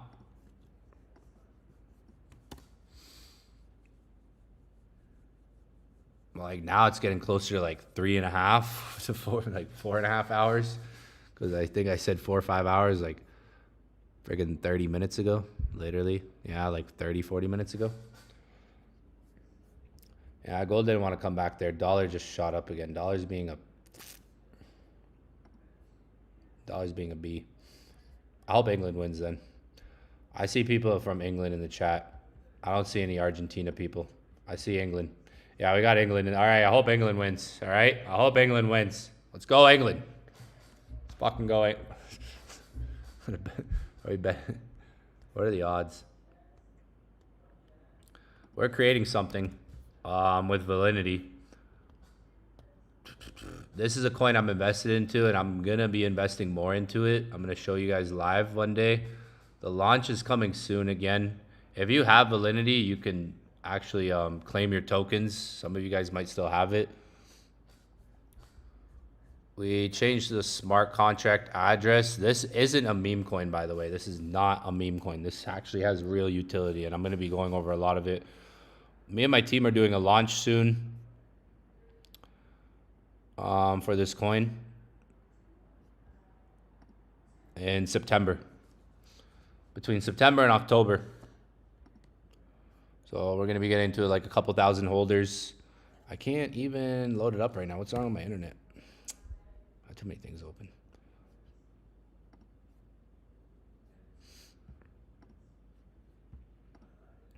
So you can, we're building this. We've been building this out for the last couple of years, me and my team. Something I'm invested into, and I'm going to be investing more money into it. I'm going to be putting liquidity into it as well. I'm going to do that live when I do it. We've added stocks to it. You can actually buy stocks on here. That's coming. You're able to actually buy stocks on here. Like actual stocks. Wait. You can buy stocks. They have prediction markets we've added to this. I'm going to be going over all this in like September. Closer like September, October. Because we're trying to get this coin to... Our goal is to get this coin to $20. That's our goal. So that's 100x from kind of where it's at right now. Our goal is to get it to $20. And we have the right infrastructure to do it. But yeah, you can actually... where is it? Let's see here. Let's see. It's a little slow right now. England, Argentina, exact score. England versus Argentina. So here we go. This is completely decentralized, by the way. 2.83. Oh, damn. So wait. Are the odds... Does England have higher odds to win? Let's go England. $1,000 to that. See, I could put $1,000 in a trading account. And, you know, like... It's not just I'm going to take one trade. I could take 5 trades, 10 trades. You know, I could put $1,000 in a trading account and build that. That's how I look at things. I bet on Argentina the other night because I was like sure Argentina was going to win. But it looks like I'm going to get stopped out on gold, guys. If it drops another 40 pips, is what it is. Doesn't want to come back tonight. Market doesn't like me tonight. I'll be live for New York session, though. I'm going to wrap it up for tonight. Been on for like 2 hours. Unfortunately, gold's looking like it's going to go to my SL tonight, which is like 30 pips away, 40 pips away. Now, it looks like SL is going to get hit from the looks of things. So, L session tonight. We've had some W's last week. It is what it is. This is kind of like my first stream of the week because I couldn't stream till yesterday. Gold drops another 40 pips. I'm hitting stop loss. I'm not going to take another trade if it hits my stop loss. I think some of you guys think I am. I'm not. The only way I would take another trade if it does like a crazy long wick, like if it does something like this, like a long wick. If it's like, oh, I got wicked out, like one of these. Like if I know, like if I could look at the chart and be like, all right, I got wicked out. Like this created a long wick rejection. That's kind of like the only way that would kind of make me take another trade, is if I got like long wick rejection out, like something like this. But that's obviously like a sell. You know, like a longer wick candlestick, that, like that, you know, those types of candles, that would make me be like, all right, I just got fugazi by the market, which in some cases can be good, getting fugazi by the market, especially if you know you are and you're used to, like if you've ever been like fugazi by the market and, you know, fake out or wicked out, those are the moments where you want to be entering trades where it's like, damn, I should have waited or I shouldn't have, you know. And that happens not all the time, but it can happen when you take a trade or you get wicked out and then the market goes back up to your zone, closes. Like, I think if I get stopped out of this trade, I would have to see that type of behavior. Like for me to be like, all right, I'm going to enter another trade or I'm going to enter the same trade again, basically, in a sense. That's the only way I would be like, all right, if I saw that type of behavior, that's the only way I'd be like, all right, I'll take another trade. That was a close one there. Little bugger. Watch this spike up 40 pips and then come back down. Yeah, like, that's like the only, like, that behavior would make me be like, all right, you know what? I know what just happened. I've seen this happen before. Long wick, liquidity grab. Getting tired now, see? Yawning. I gotta be up for New York. I'm working on it. One day, watch, soon, you guys are gonna see me London, New York every day. It's gonna happen. Just keep tuning in, watch. It's a hard schedule. I've been up since, I've been awake since, holy, I'm crazy. What's like, it's the kickbox. That's the kickboxing. Running, my testosterone levels are fucking through the roof these days. So, damn.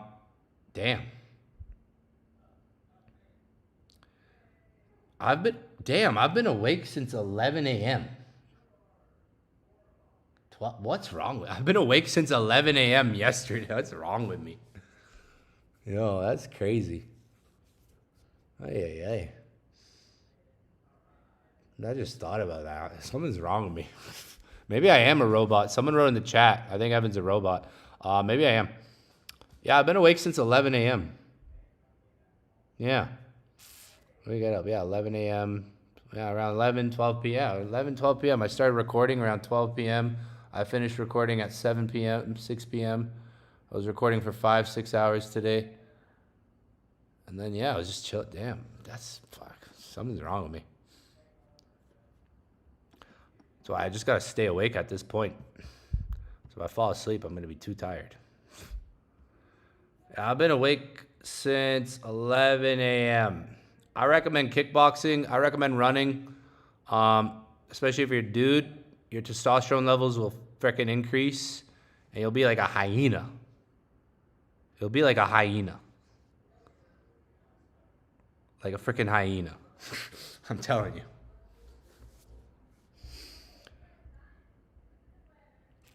I've been running. Well, I don't run. I train, but I train for strength. I'm skinny, but I'm curling 45 pounds right now. I can curl 45. I look skinny, but I curl 45. Mind you, I tore my shoulder, I broke my rib, and I cracked my back. So I couldn't train for a while. I really couldn't train for like months. I couldn't train for 4 or 5 months. Almost 6 months, actually. Now I can actually move. I can move my shoulder finally. I could not, what I'm doing right now, like this motion, I could not do 2 months ago. Like 4 months ago was terrible. 6 months ago was so bad. Like I could not move my shoulder. My rib broke. I broke my whole rib here, and I cracked my back. I literally could not do this. I feel like, wow. I feel like amazing. I'm like, wow. I could like move my shoulder. This is like, look. I could not do that. Mind you, I used to incline 80s. So 80s. I used to do 80s, right? Incline, 80 dumbbells, right? 80s. 80 was my maximum. I got to 80 pounds on each side, right? I couldn't even do 5 pounds when I tore my shoulder. Couldn't even do 5 pounds. It was so bad. I went from doing 80. Imagine going from doing 80-pound dumbbells in your hands up to not even being able to do 5 pounds. I felt like I aged. I felt old. I was like, wow, I feel like an old man right now. It was bad. Imagine, like, that was the worst experience. Going from being able to do 80 pounds, press 80 pounds on each side, to frickin' not even be able to do 5 pounds. It was terrible. It took, honestly, 6 to 7 months of recovery. Sometimes, like, my rib's fine now.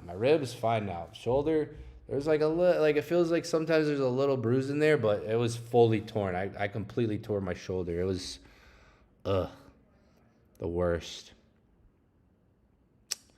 I still kept some strength though in other areas like biceps, legs. I can still squat 2 plates. I was getting to 3 plates. I was squatting 3 plates. I still squat 2 plates at least. Bench is hard. I lost my chest because with a torn shoulder, you can't do anything like. Oh, it was terrible. I don't know if any of you guys have torn something before, or torn a shoulder, torn something. Oh my Lanta. Was the worst. I remember going to my mom's one day and she's like, Evan, can you help me lift this drawer or this table? And I'm like, no, I can't. Or wait, I tried to? No, it was like a little table. And yeah, I think I tried to and I couldn't. I go to my mom's with a torn shoulder, broken rib, and she's like asking me to help her move stuff. And I'm like, I was struggling so bad. Oh, that was the worst. Yeah, like literally like October, November, December, January, February, March. Like it was a long time. Like I think the last month, like literally the last month, I can freaking literally like move my shoulder. It's crazy. I couldn't do this. Like I couldn't freaking move it. Like it's crazy. Oh man. I don't know if any of you guys have torn a shoulder or torn something, but oof. If you have, bless you in your soul. If you ever have. Now, like, all my friends who have, like, knee problems or back problems, I'm like, oh, man. Bless them. Like, all the people I've known in my life that have always had, like, a knee problem or a back problem or a shoulder problem or a something problem, I'm like, after I tore my shoulder and broke my rib, I'm like, oh man, I don't know. I was like, oh man, now I understand. I have a friend who has like a knee problem. I have a friend who has a back problem. I think my mom has like a shoulder problem. So it's like now I know, now I felt their pain for a bit. I'm like, damn, bless their souls. Yo, set and forget, boys. Like, what's his name? Alex guy says FXG. Set and forget. FXG.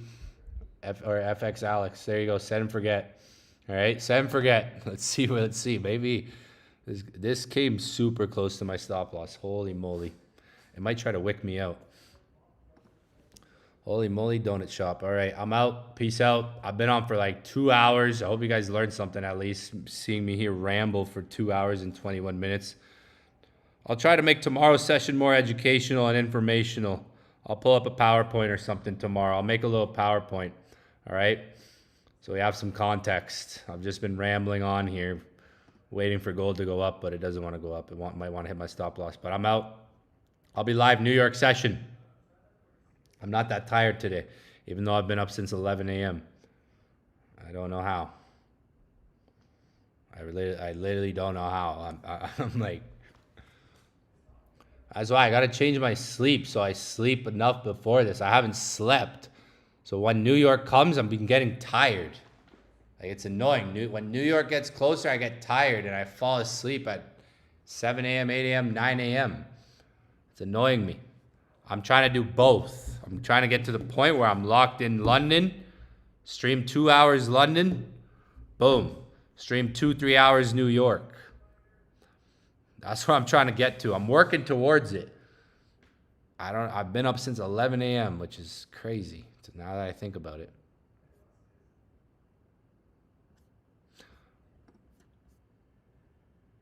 Just a broken hand.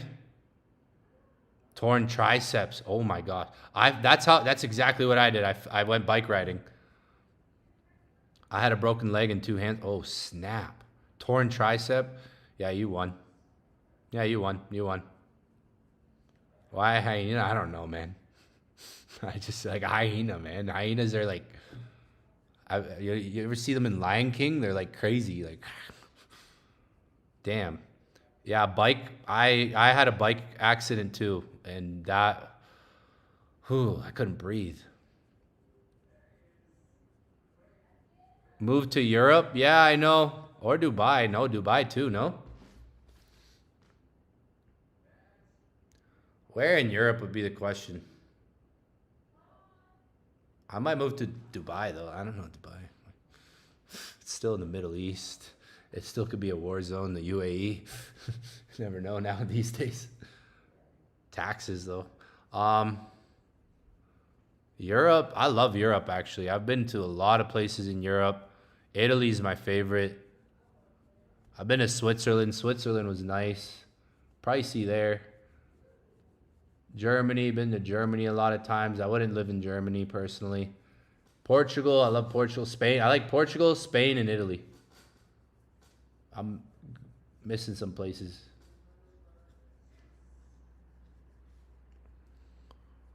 Portugal, Italy, like, I don't know, man. I've never had a bad time I went in Italy.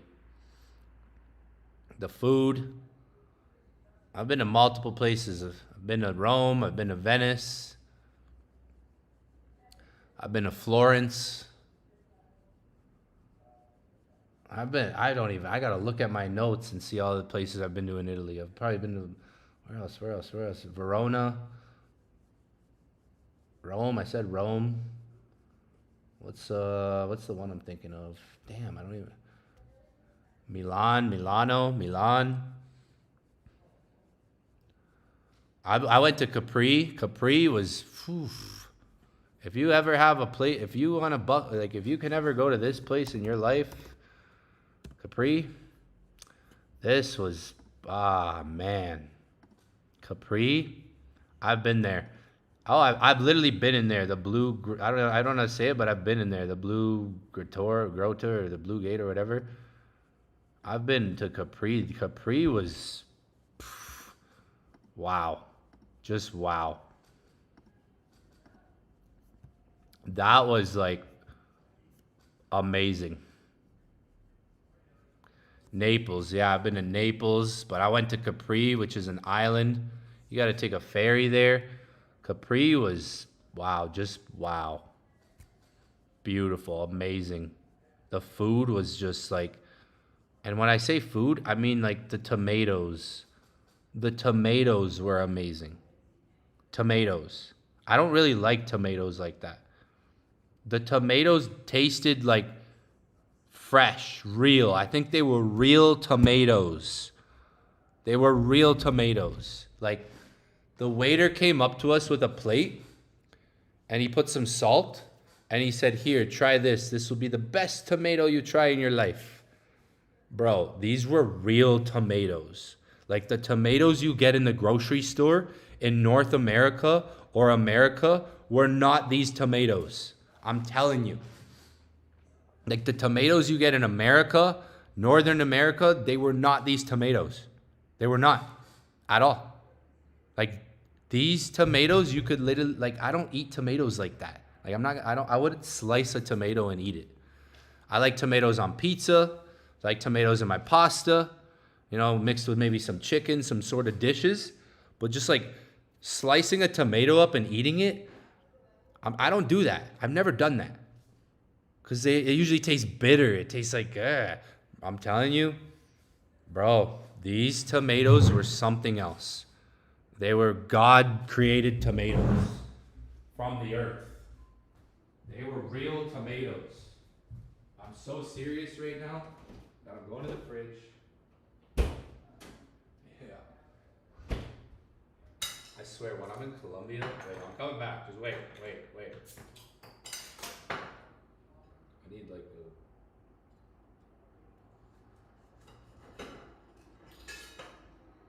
remind me.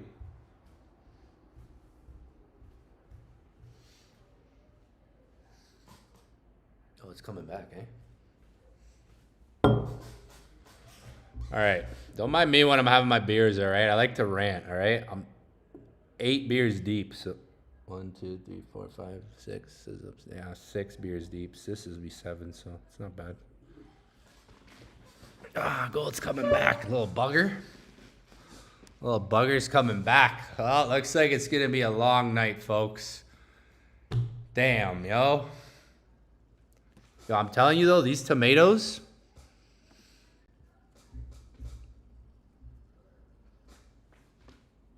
Like, insane.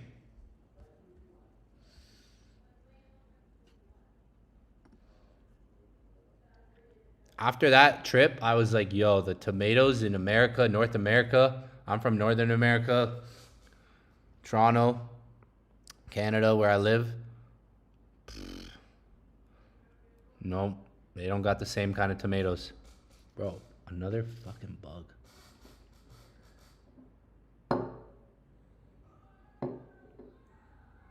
Colombia. I knew there were bugs out here. My friend's like, there's no bugs out here. You're tripping. Oh, there's bugs, all right? There's freaking bugs out here.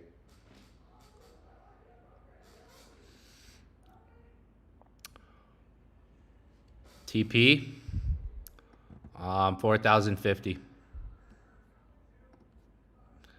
Move this a little bit.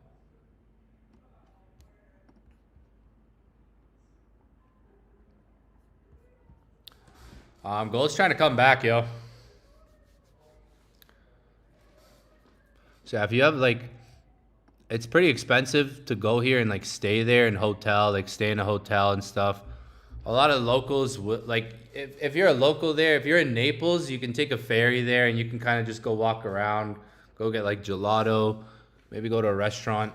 They have a really good restaurant there where famous people go, like celebrities go, like, and they take pictures of this. Like a restaurant I went to there, they had pictures of a bunch of celebrities on the wall that have gone there, like a bunch of celebrities, like a lot, like movie stars, musicians, stuff like that. Like it was cool. And the chicken I had at that restaurant, I remember the chicken that I had at that restaurant was like one of the best chickens I've ever had. Like literally, the chicken was so good. That's probably like favorite place I've been, or Greece. I've been to Greece, Santorini. I've been to Santorini, Greece. Amazing as well. I would say Capri and Santorini, top places in terms of countries. But the hotel, like the hotel I just went to, guys, I don't know if you guys saw my Instagram and were following this weekend. The hotel that I was just at was amazing.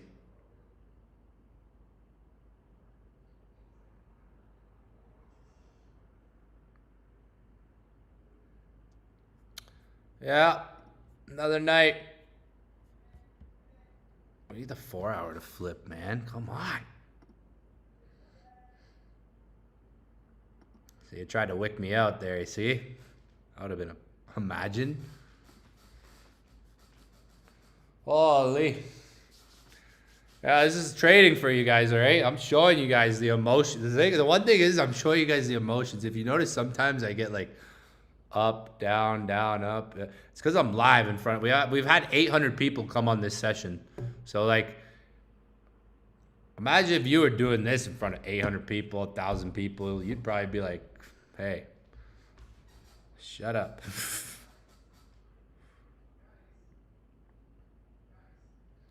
Oh man, I can feel it in my eyes though. My eyes.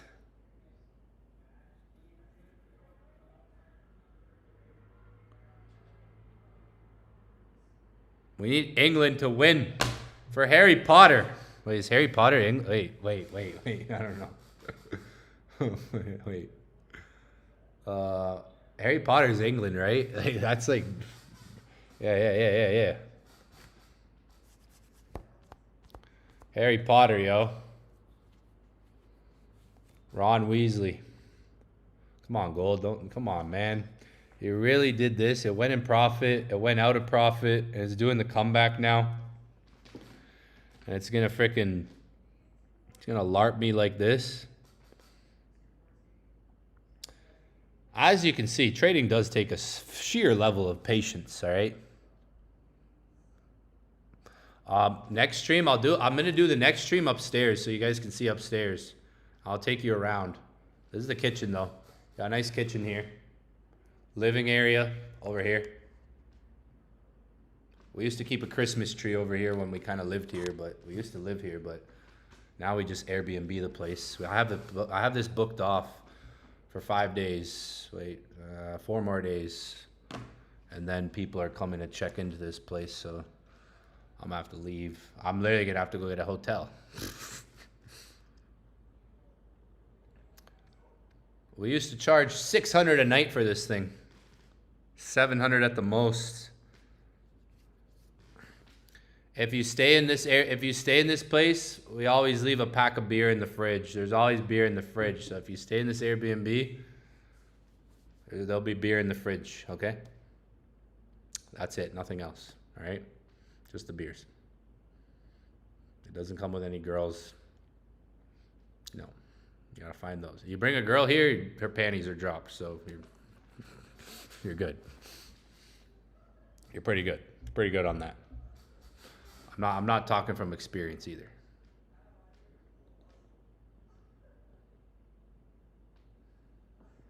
I'm talking from the people who have left reviews. That's how I know this. People have left reviews from the place, and they've said, you bring a girl here, you bring her to the 3rd floor, she's mind blown. All right? That's from the people who have left reviews. The people who have left reviews on this place, they have said that, all right? That's from that. Okay?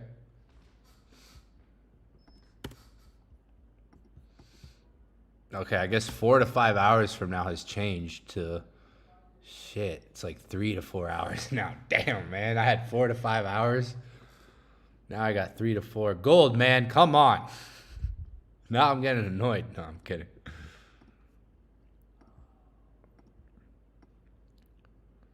Yeah, we could go into that candle. Anyone who stayed on here the whole time is a legend and an OG here, right? If you've been on the whole stream, because we had 800 people on, now we have like 100 watching. Wait, yeah, now we got like we had 774 people. We have 84 people, like 90 people watching now. If you've been on since the beginning, cheers to you. Listening to me frickin' talk for almost 3 hours, like, jeez.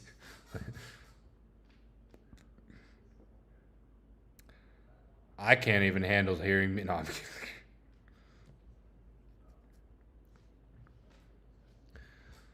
Yeah. The Italians know, man. Yeah.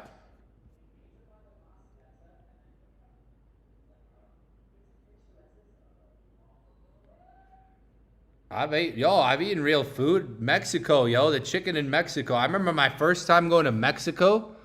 I was like, no beer, sleep.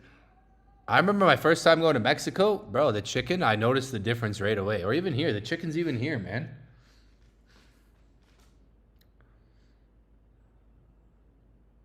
They, bro, they killed the chicken right in front of you here, man. I'm kidding. I remember my first time going to Mexico, I had an experience like that. I was like, yo, this chicken is better than, like, it feels more natural. Like, it feels like more natural chicken. My first time in Mexico. I'm in Colombia right now, so it's pretty much like the same thing. The avocados here, yo. The avocados here, bro, totally, like, the avocado here, way better than the avocado in Canada. Way better than the avocados you get in Canada. I'm telling you, the avocado here is like, and the corn here too. Oof. The corn here, yeah. The avocados, the corn here, stuff like that. Bro. It reminds me of freaking, like, the avocados here remind me of, like, the freaking tomatoes in freaking Italy, bro. The tomatoes in Italy, I'm telling you. Those are different. They're just need the dollar. I literally just need the dollar to drop a bit and this will pump up. I'm telling you, if the dollar just gives like a little bit, I knew I could have added to this trade too. I got a bad entry. If any of you guys were able to get in, you could have got a way better entry than I did. I got a bad entry. I should have just kept adding to my entry slowly, and I would have been able to scale in and average a better entry point. I could have got like $4,020 entry point. I don't eat real food? Damn, man. Now I'm scared. Honey Flow's scaring me now. Well, when I'm at home, I just eat ground beef. At home, I just eat ground beef. I order it from the Italian grocery store, though. I do groceries. Where I do groceries is at the Italian grocery store. It's literally an Italian market. So I like Whole Foods sometimes. Took the Rolls Royce to Whole Foods once, literally once. That was cool. I was like, wow, I'm doing groceries with this.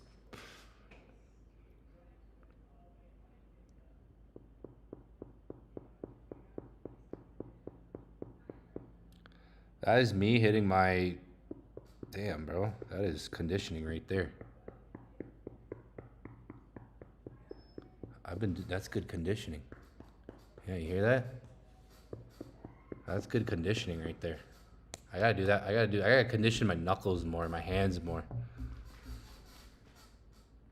My shins sound pretty conditioned right now. Damn. Yeah, Honey Flo, I don't know, man. You're scaring me now. I don't know if I'm eating real food. Now, at home, I eat ground beef. So, ground beef. And then I make this salad. I put cucumbers, onions, tomatoes in it. Yeah, tomatoes. But I get the tomatoes from the Italian place. And then olive oil from Italy. It has to be from Italy, like the actual olive oil. And then just salt. That's a banger salad right there. If you just cut some cucumbers up, you put some red onions, some tomatoes, some olive oil from Italy, and then salt, you got a great salad. Make a bowl of that, like a big bowl to last the day. Or another salad that I like is cucumber, celery, carrots, lettuce, rice vinegar, and then salted pumpkin seeds. Another banger salad right there. With ground beef. You need ground beef on the side. Not in the salad, but ground beef. Good ground beef.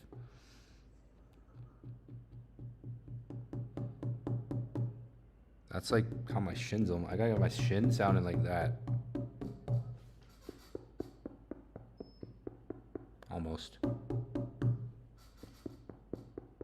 That's close. It's close. Well, boys and girls, I've been trying to stay on until I got almost stopped out, but I didn't, as you can see. The setup is not invalidated yet. I got a beer here. It's not. It's a Corona. It's a Cronita. It's a Cronita. It's a little one. It's a little look like you can drink these in 2 sips. That's why they're dangerous, actually, because you drink them in 2.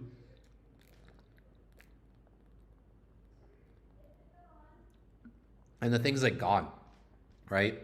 So you have 7 of them or 8 of them. And then you're like, oh, I feel a little wavy right now. When I'm in Colombia, I don't know. I drink beers. When I'm at home, I don't drink beer like this. When I'm in Colombia, though, this is my second home. Yeah, this would be my second home, literally. I drink beer when I'm here. I don't know. Not to get drunk. I'm not drunk. I'm not gonna be oh These are the Cronitas. They're little ones. All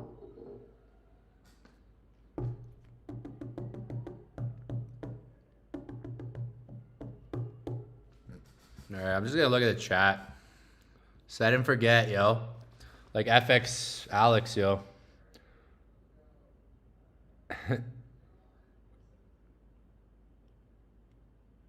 Yeah, me drinking beer on stream is a good thing. Trust. Yeah, it is. It is. Trust. Anytime I'm drinking beer on stream, it's been good. Trust. Paul's been there, yep. Food. I should prepare my... Damn, yeah, it's breakfast in Germany. What are you making for breakfast? What are you doing for breakfast? What are you getting? What are you making?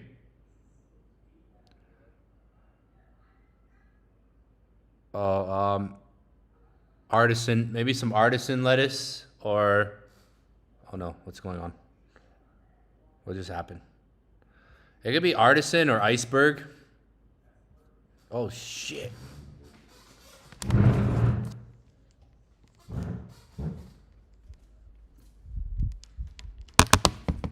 It could be like maybe a mixture of artisan lettuce or iceberg lettuce, you know, like maybe some of that. Wait, I gotta go back home and tell you now. I'm not drunk though. I'm not drunk. No. If I was drunk, I wouldn't be on stream. No, trust me. If I was drunk, no. I would not be on stream. I would not be streaming if I was drunk. No. That wouldn't nah. That would be hard. That would be nah. Like just have like look, it's a little one. It's not even like it's a mini one. This is like a little one, all right? Fuck, I'm not promoting drinking, by the way, YouTube, all right? I'm just in Colombia, man. All right? It just happened. I don't know.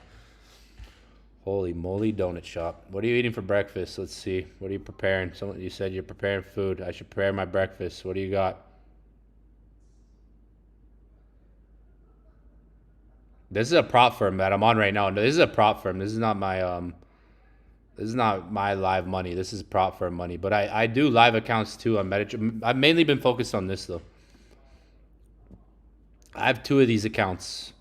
So I have this one's obviously you can see the balance. And then I have another one that was 90,000 that I started with.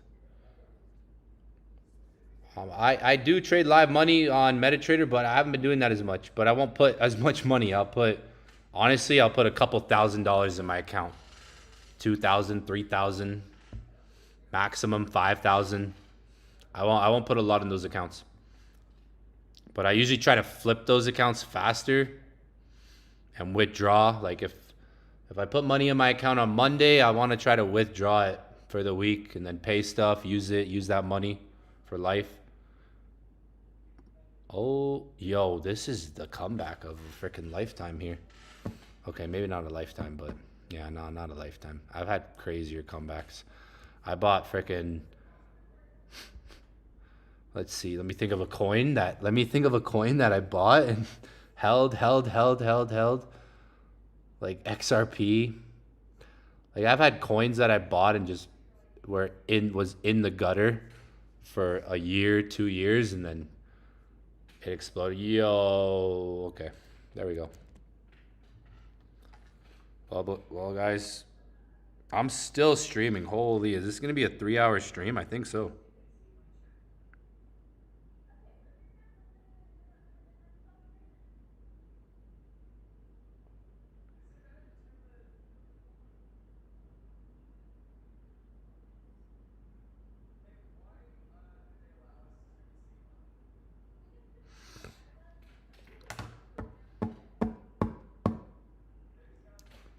Yeah, now we're over here. So, different view now. But, wait. No, I'm not opening the window. I'll show you in the morning. Hopefully I'm up in the morning. No, the beer is going to help me just pass out. It's a little nightcap, you know? Gives me a little energy because I was going to go get a coffee before the stream. I was literally going to go get a coffee. I opened the fridge. There's a 6-pack. So, the decision was made. What are you, dude? What are you having for breakfast, though, man? See, that's why you were asking me before, like about my question about the indicators, and I wasn't answering. You kept asking. Now, no, it's live. This is live. The thing about YouFunded is they don't have the challenges and stuff. It's live. This is live. They don't have funded. They don't have challenges, restrictions, rules. You have to buy. Like most of those accounts that are like $500 for this much money. Ow. Ugh. This you have to pay more, but you get instant access. Like most accounts, yeah, you can find a $200 funded account or $300, $500. I don't know. Like. There's cheap funded accounts, but they have a lot of rules. Oh, I see a spider. Yeah, there's no bugs. They tell me there's no bugs out here. There is. South America. There's bugs. My friends tried telling me there's no bugs. I'm overreacting. You're overreacting. You gringo from Canada.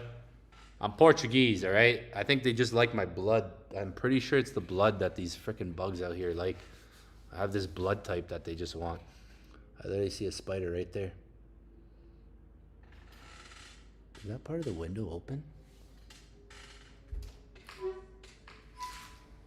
Oh my gosh. You see? This window's so big.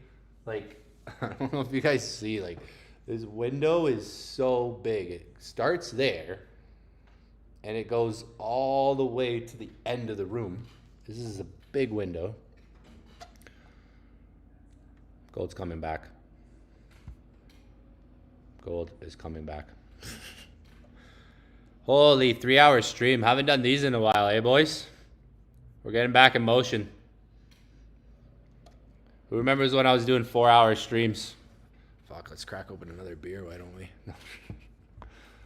I don't want to do it now. You guys are judging me. I think you guys think I'm drunk. Nah, I would need like a few. I would need some tequilas, my girl, and some beers, and then I would be freaking. That would be it. Oh, $86. That's it, guys. I went through all that drawdown to take. I'm gonna take profit right now. Holy, this is a long night.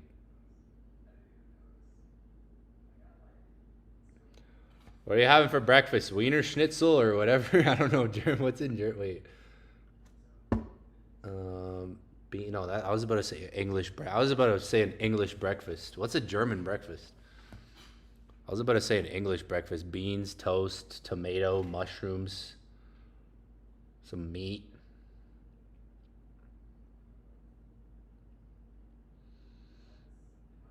I'd be having soup for breakfast over here. What's everybody having for breakfast today?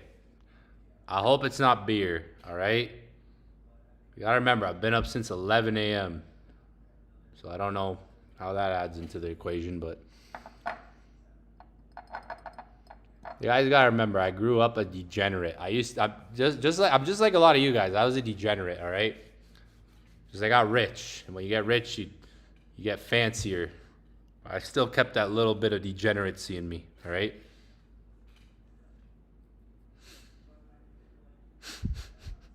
A little bit. Not all of it. I left most of it in Miami. I left most of that in Miami, all right? Most of that's in Miami. I left it there. Never going back. I'm done with that. I like Florida. Florida's great, but yeah, no. Miami, oof. Gives me PTSD even just thinking about it.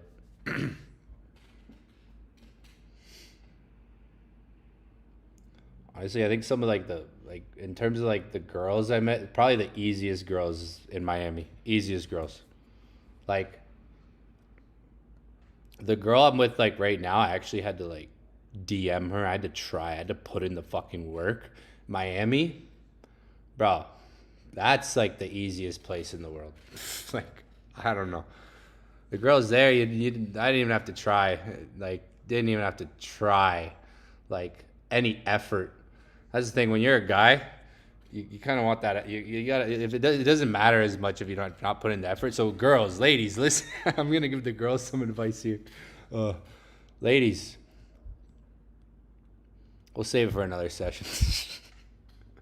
Oh man, Miami. That place is something else. Probably the easiest. The girls there are easy. Like the relationships I had there, I swear, girls were DMing me there. Like, what girl DMs a guy, you know? Like, then the guy's not even trying at that point, you know? Like, that was Miami. I'm serious. Miami was weird. Yeah.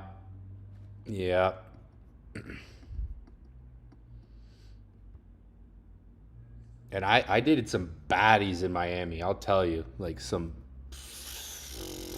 I broke up with all of them, every single one of them. I realized because I was like, man, This shit was too easy. Like, way too, it came too easy. Miami. I played, not going back there. People always ask me if I'm going back to Miami. I'm like, nah, I'm over it. I think I grew up. I think I grew out of that stage. I think I grew up a bit. A bit. Now I'm here with you guys, 5 in the morning, drinking a beer.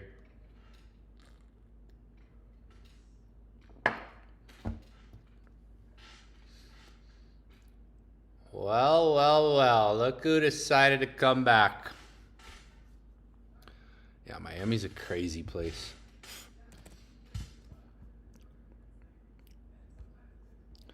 I was about to put the ladies on some game, guys, but I was about to put the girls on some game here, guys, but I don't know. I'm kidding.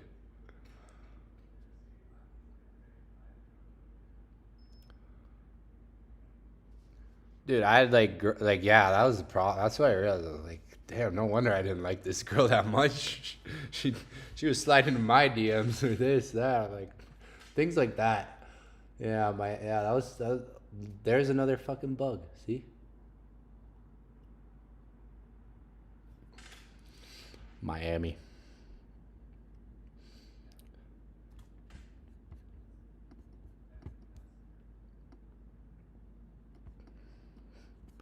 Well, well, well. Look who decided. Damn, Gold. Yo, Gold. I've been on for 3 hours. No, 2 hours and 50. About 3 hours. 2 hours and 55 minutes. Pretty much 3 hours. Yeah. It's about to be 5 a.m. Yeah, we started at 2 a.m. It's about to be 5 a.m. Eastern time. In Colombia, right now it's 4 a.m. It's 4 a.m. in Colombia. Yo, if you guys are in profit with me, type in the chat and fucking tag me on Instagram or throw it in Discord, yo, because this was a crazy session. Like, if you guys are in profit, throw it in Discord because, bro, we had 907 people tune in. There's 83 watching. That makes no sense. I mean, like, at one point, there was 252 people watching live. More than, like, most people jumped off. They're not even seeing this moment right now. Yo, tag me on Instagram or drop it in Discord. Hopefully you guys are still in this trade. My intuition told me not to get off. See, if I didn't crack that beer, I would have got off. Some of you guys were making fun of me for not making fun of me, but maybe judging, like, "Oh, Evan, why are you drinking a beer?" It's just a beer. Don't worry, boys. I'm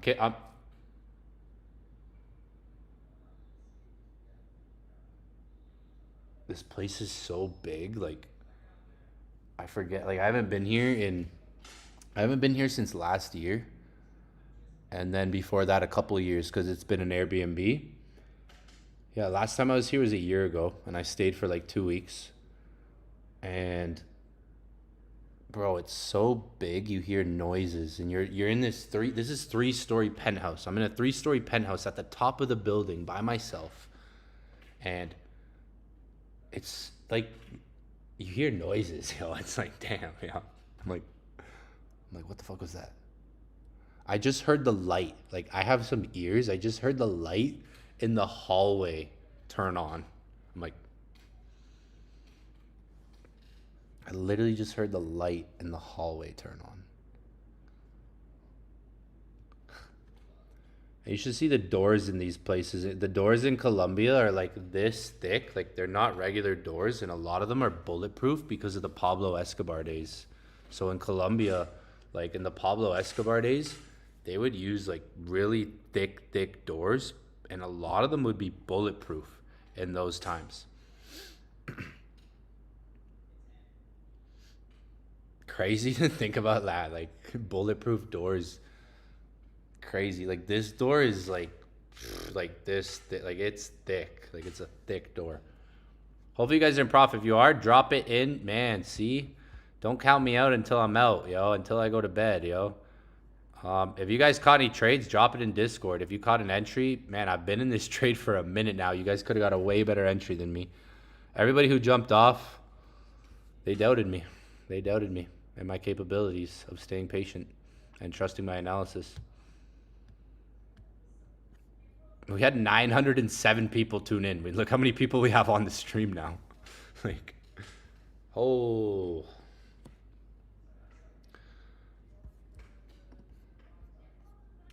No challenge, no rules instant. I eat eggs, sausage, fruits, baguette, no potatoes. Oh. Wow. I like that.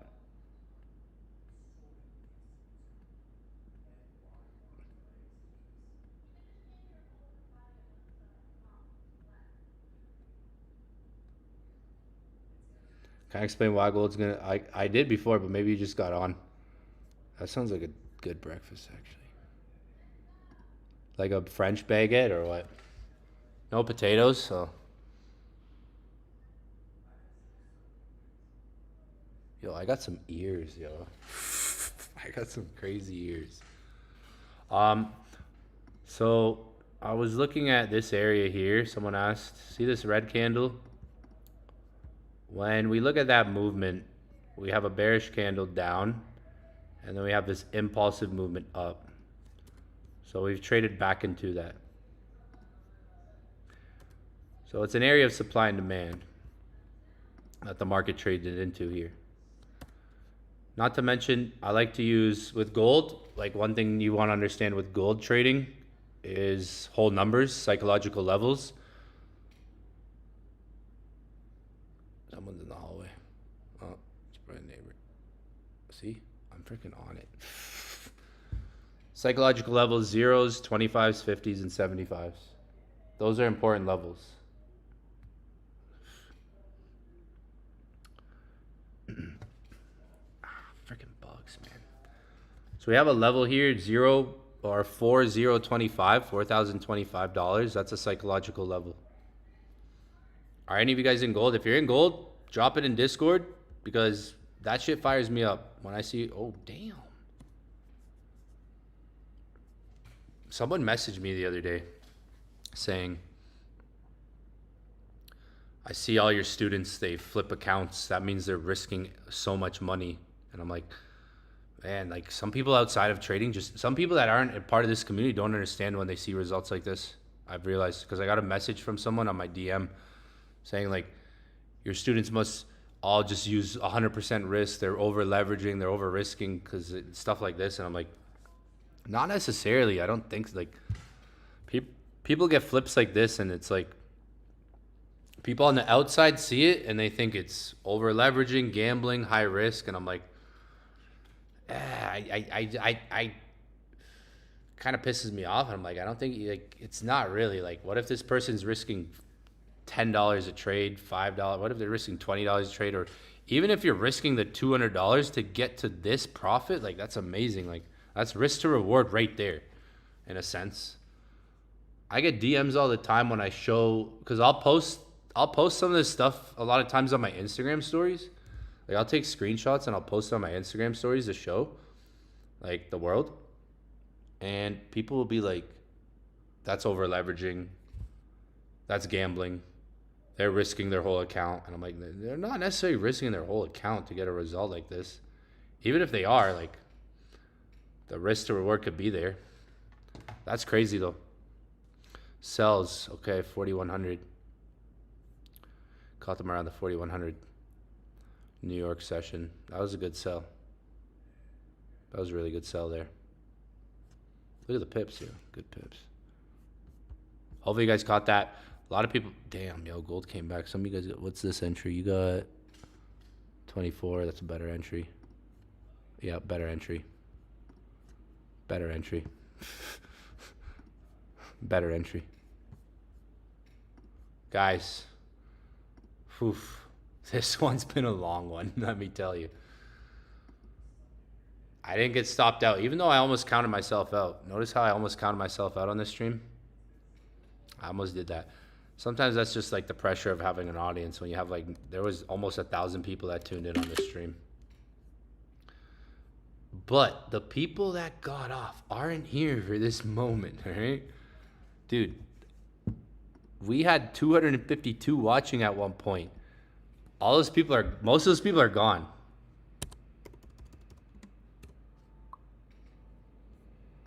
It looked like it was going to be an L stream today, but I guess we got a W stream. I think this is going to keep going up.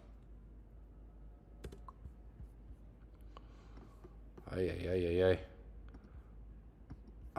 This is me when I'm not. I think when I'm nocturnal, I might just be. I think being nocturnal is like the best. I think that's when I'm. Well, who would have thought? It looked like it was going to be an L stream today. It did look like I was going to get stopped out. Holy. Wow. Full time? Yeah, I trade full time. Well, I've been trading 11 years. I made also like a lot of money in crypto. I've had other investments like in cryptocurrency. I started getting into cryptocurrency back in like 2016, 2017. So I would say kind of like 9-10 years ago realistically is when I started getting. Bitcoin was $1,200 when I first bought it. Ethereum was like below $100. I didn't buy a lot of Ethereum. I started buying Ethereum when it was like 300 a lot. I remember when Ethereum went to like 300. That's when I was like, yo, I gotta get in this thing. I bought XRP. XRP was the first thing that made me a lot of money. I was able to turn $2,000 into $80,000 on XRP. And at the time when I did that, that was everything. That was like so much money to me at the time. I bought XRP at 10 cents. I still hold a lot of the XRP from that time too. Crazy. Like at one point I had 900,000 XRP tokens.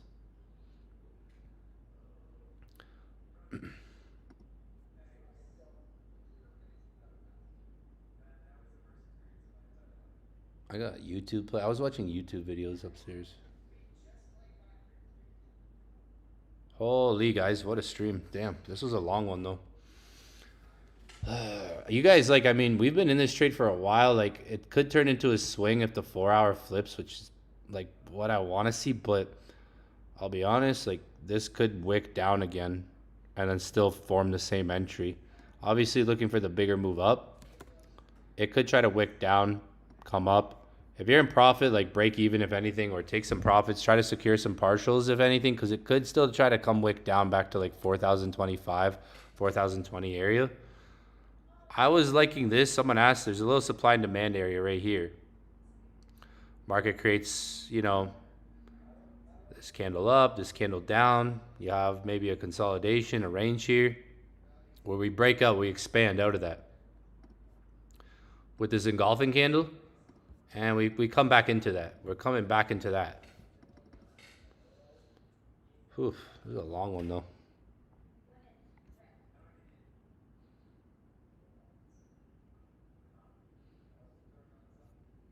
We talked about Conor McGregor today. He's looking, his eyes, yo, he's looking old. Older.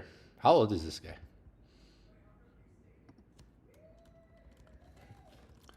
Should he have even fought for his age? Like, is he old? Is he too old? Oh, 38. Is that too? That's too old, no? For him, like, I don't know.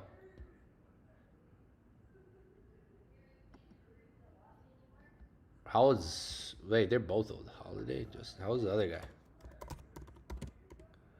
What's his name? Justin Holiday. I don't even know his name. Someone That's not him. What's the guy's name?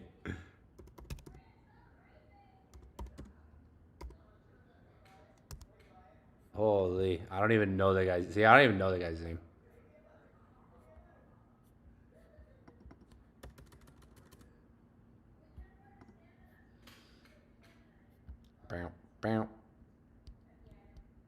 Holloway? I don't even know. I was watching freaking Conor McGregor fight like 10, 13 years ago. Like, so.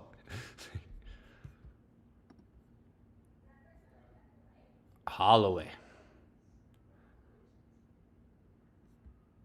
69, say, of course, 69. Yeah.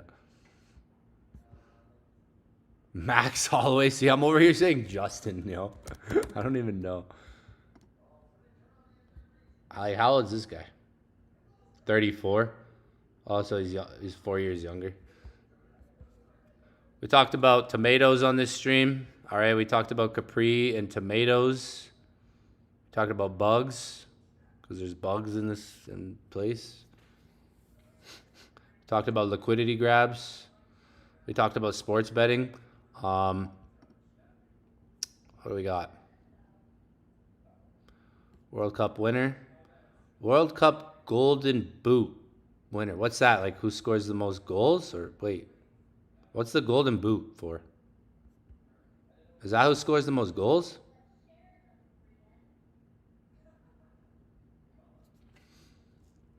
What's the Golden Boot? I don't even know what the Golden Boot's for.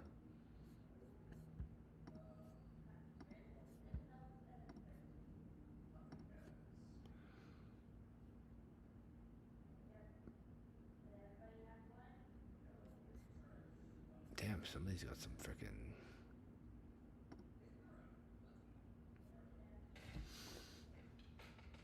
Spain. Everyone thinks Spain's gonna win now? Is Spain gonna win?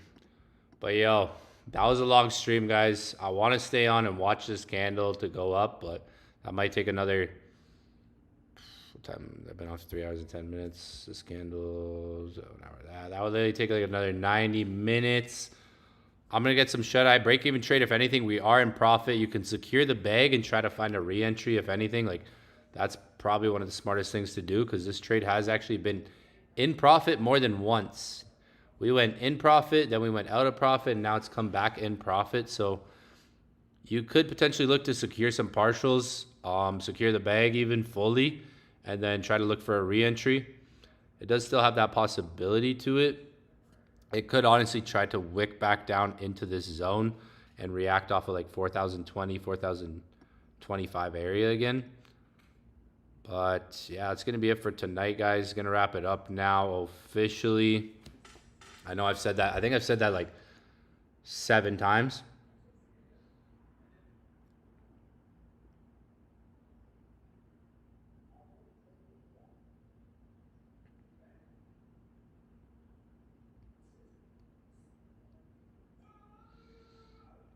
Dude, I commented on this. Whoa, what the fuck?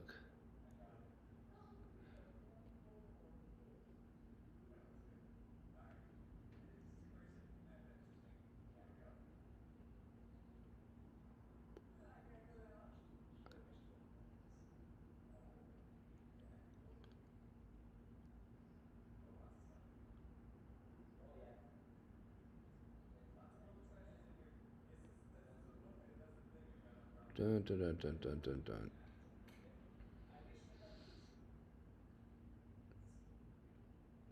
Good times tonight. You guys got to remember, I've been awake since 11 a.m. yesterday, so I've had a couple beers. 1, 2, 3.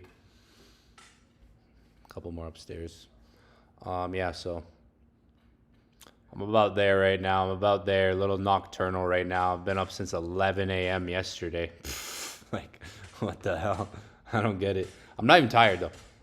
I'm not even tired, but I'm going to wrap it up. That's going to be it for me. I got these bug bites on me. They're killing me. Like I said, secure some partials, if anything. Market could wick down back into the exact same zone that it's done twice already. It looks like it could do that. You could secure some partials, close the whole trade, and see if you can get a re-entry. But I think now I'm officially going to wrap it up, all right? I'm officially going to wrap it up. The trade came back crazy. Anyone who left the stream, damn. You guys could have got way better entries than me. This trade came fully back. It was just up like $1,000 there. Might go back up. You have options. So, like, decision-making comes down to, like, when you're in a trade. It's either set and forget. So, leave my stop loss. Just set and forget it. Don't look at it.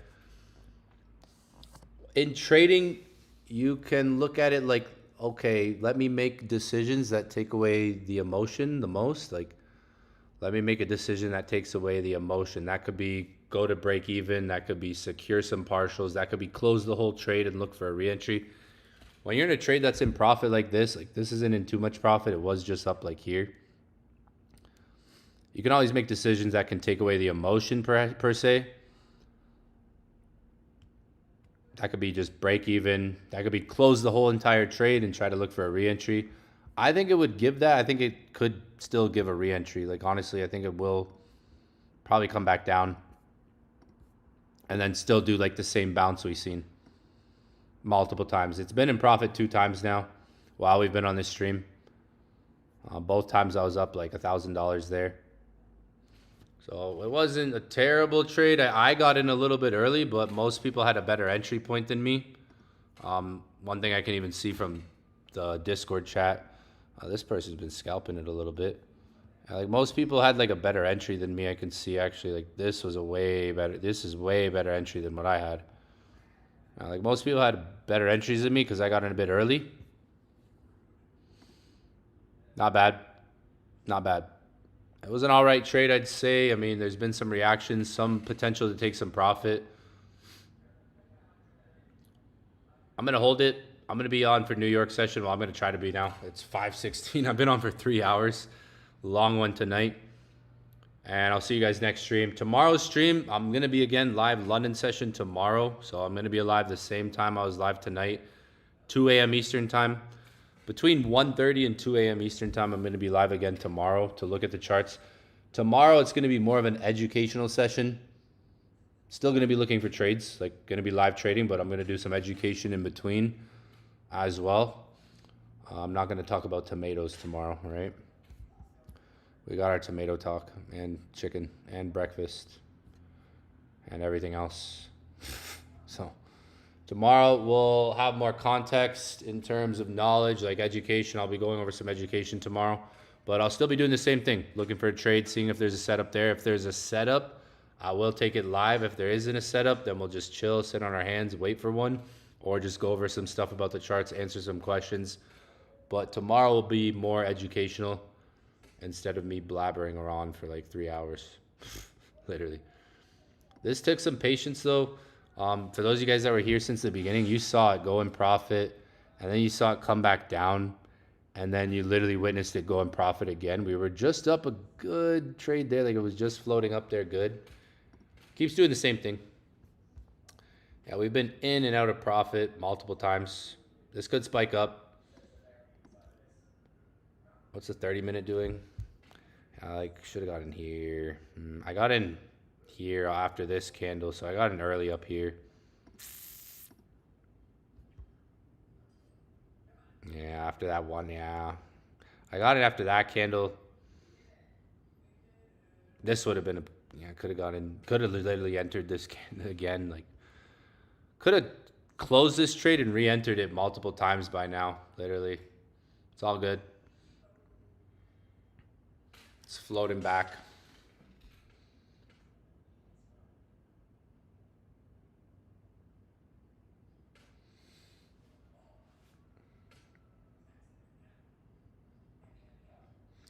Long one tonight, folks. I'm up a little bit of profit. Nothing crazy.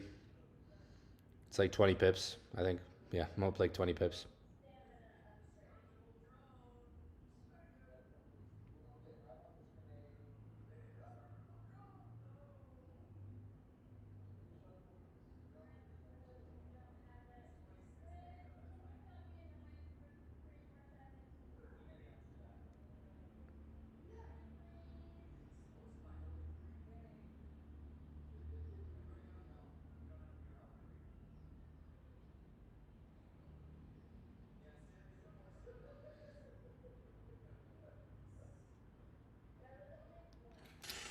Yeah. All right. I'm about to wrap it up, I think. Where's my phones? One phone, two phone.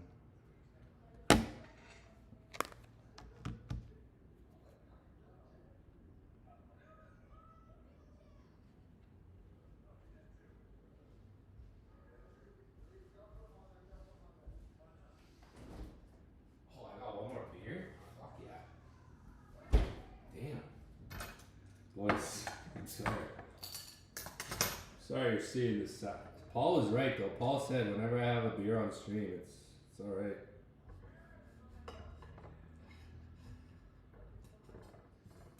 Freaking Paul, man. Paul knows. Paul knows.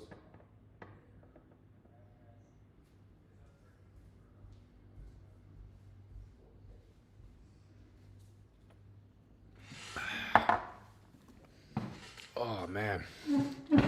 Imagine if I just passed out right here. Just like this. I think I could now. I honestly think I could pass out in like 20 minutes.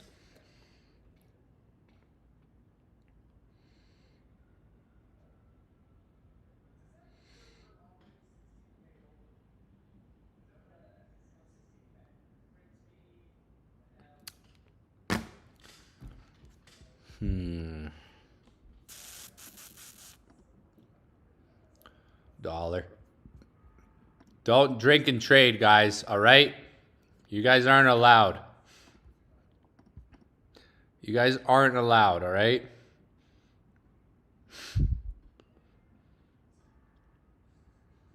Don't want you guys cracking beers and trading now, all right? No. All right? No.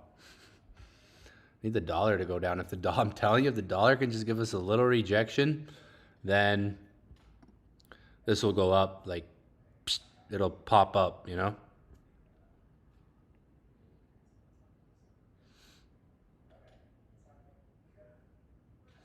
I was looking at the beer. I got another beer. Remember, these are the small ones. I don't want you guys cracking beers and trading, all right? No. Don't be doing that, all right?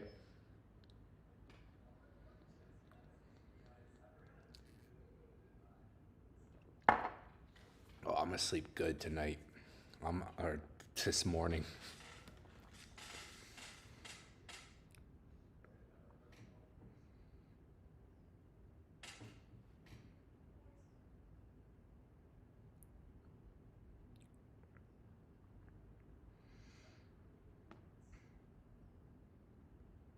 I can't teach right now, right? I can't teach right now.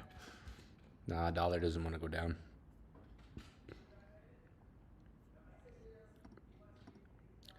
When I say I'm going to wrap it up, it usually means I'm not.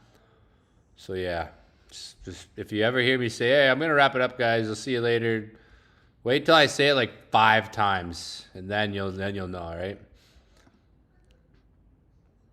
Or at least like 3 to 5 times. Because I've said it like 3 times now. Now it's like 4th or 5th I'm saying it.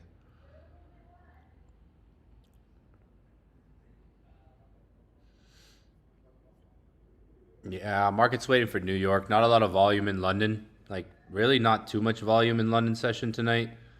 Probably going to be some bigger moves in New York session or closer to New York.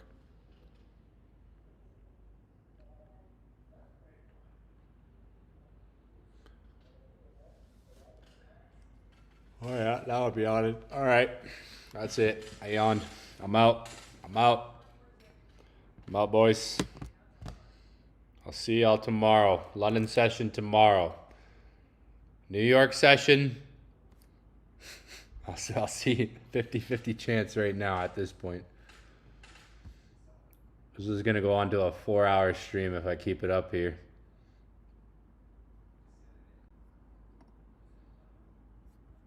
I wanted us to hit I wanted us to get a good push, but needs more time from the looks of it. Might be more of a setup for New York. If it still holds this area, gold's in a good area where, again, bounce. You can see that area with that candle. We had like wick rejection here. Again, that red candle. That's why I was buying, because again, you had this red candle, down candle, next candle is just a huge engulfing candle, big momentum candle. So trading back into that. That's why I was looking for more of a push out of here, maybe a bigger push, but we're not getting too much volume to push out. Almost wicked me out. It almost stopped me out, but now I'm officially going to wrap it up, guys. That's it from me. I'll see everybody tomorrow. Peace. Make sure you guys turn in tomorrow and the rest of the week. I will see you guys on the next session, all right? Peace.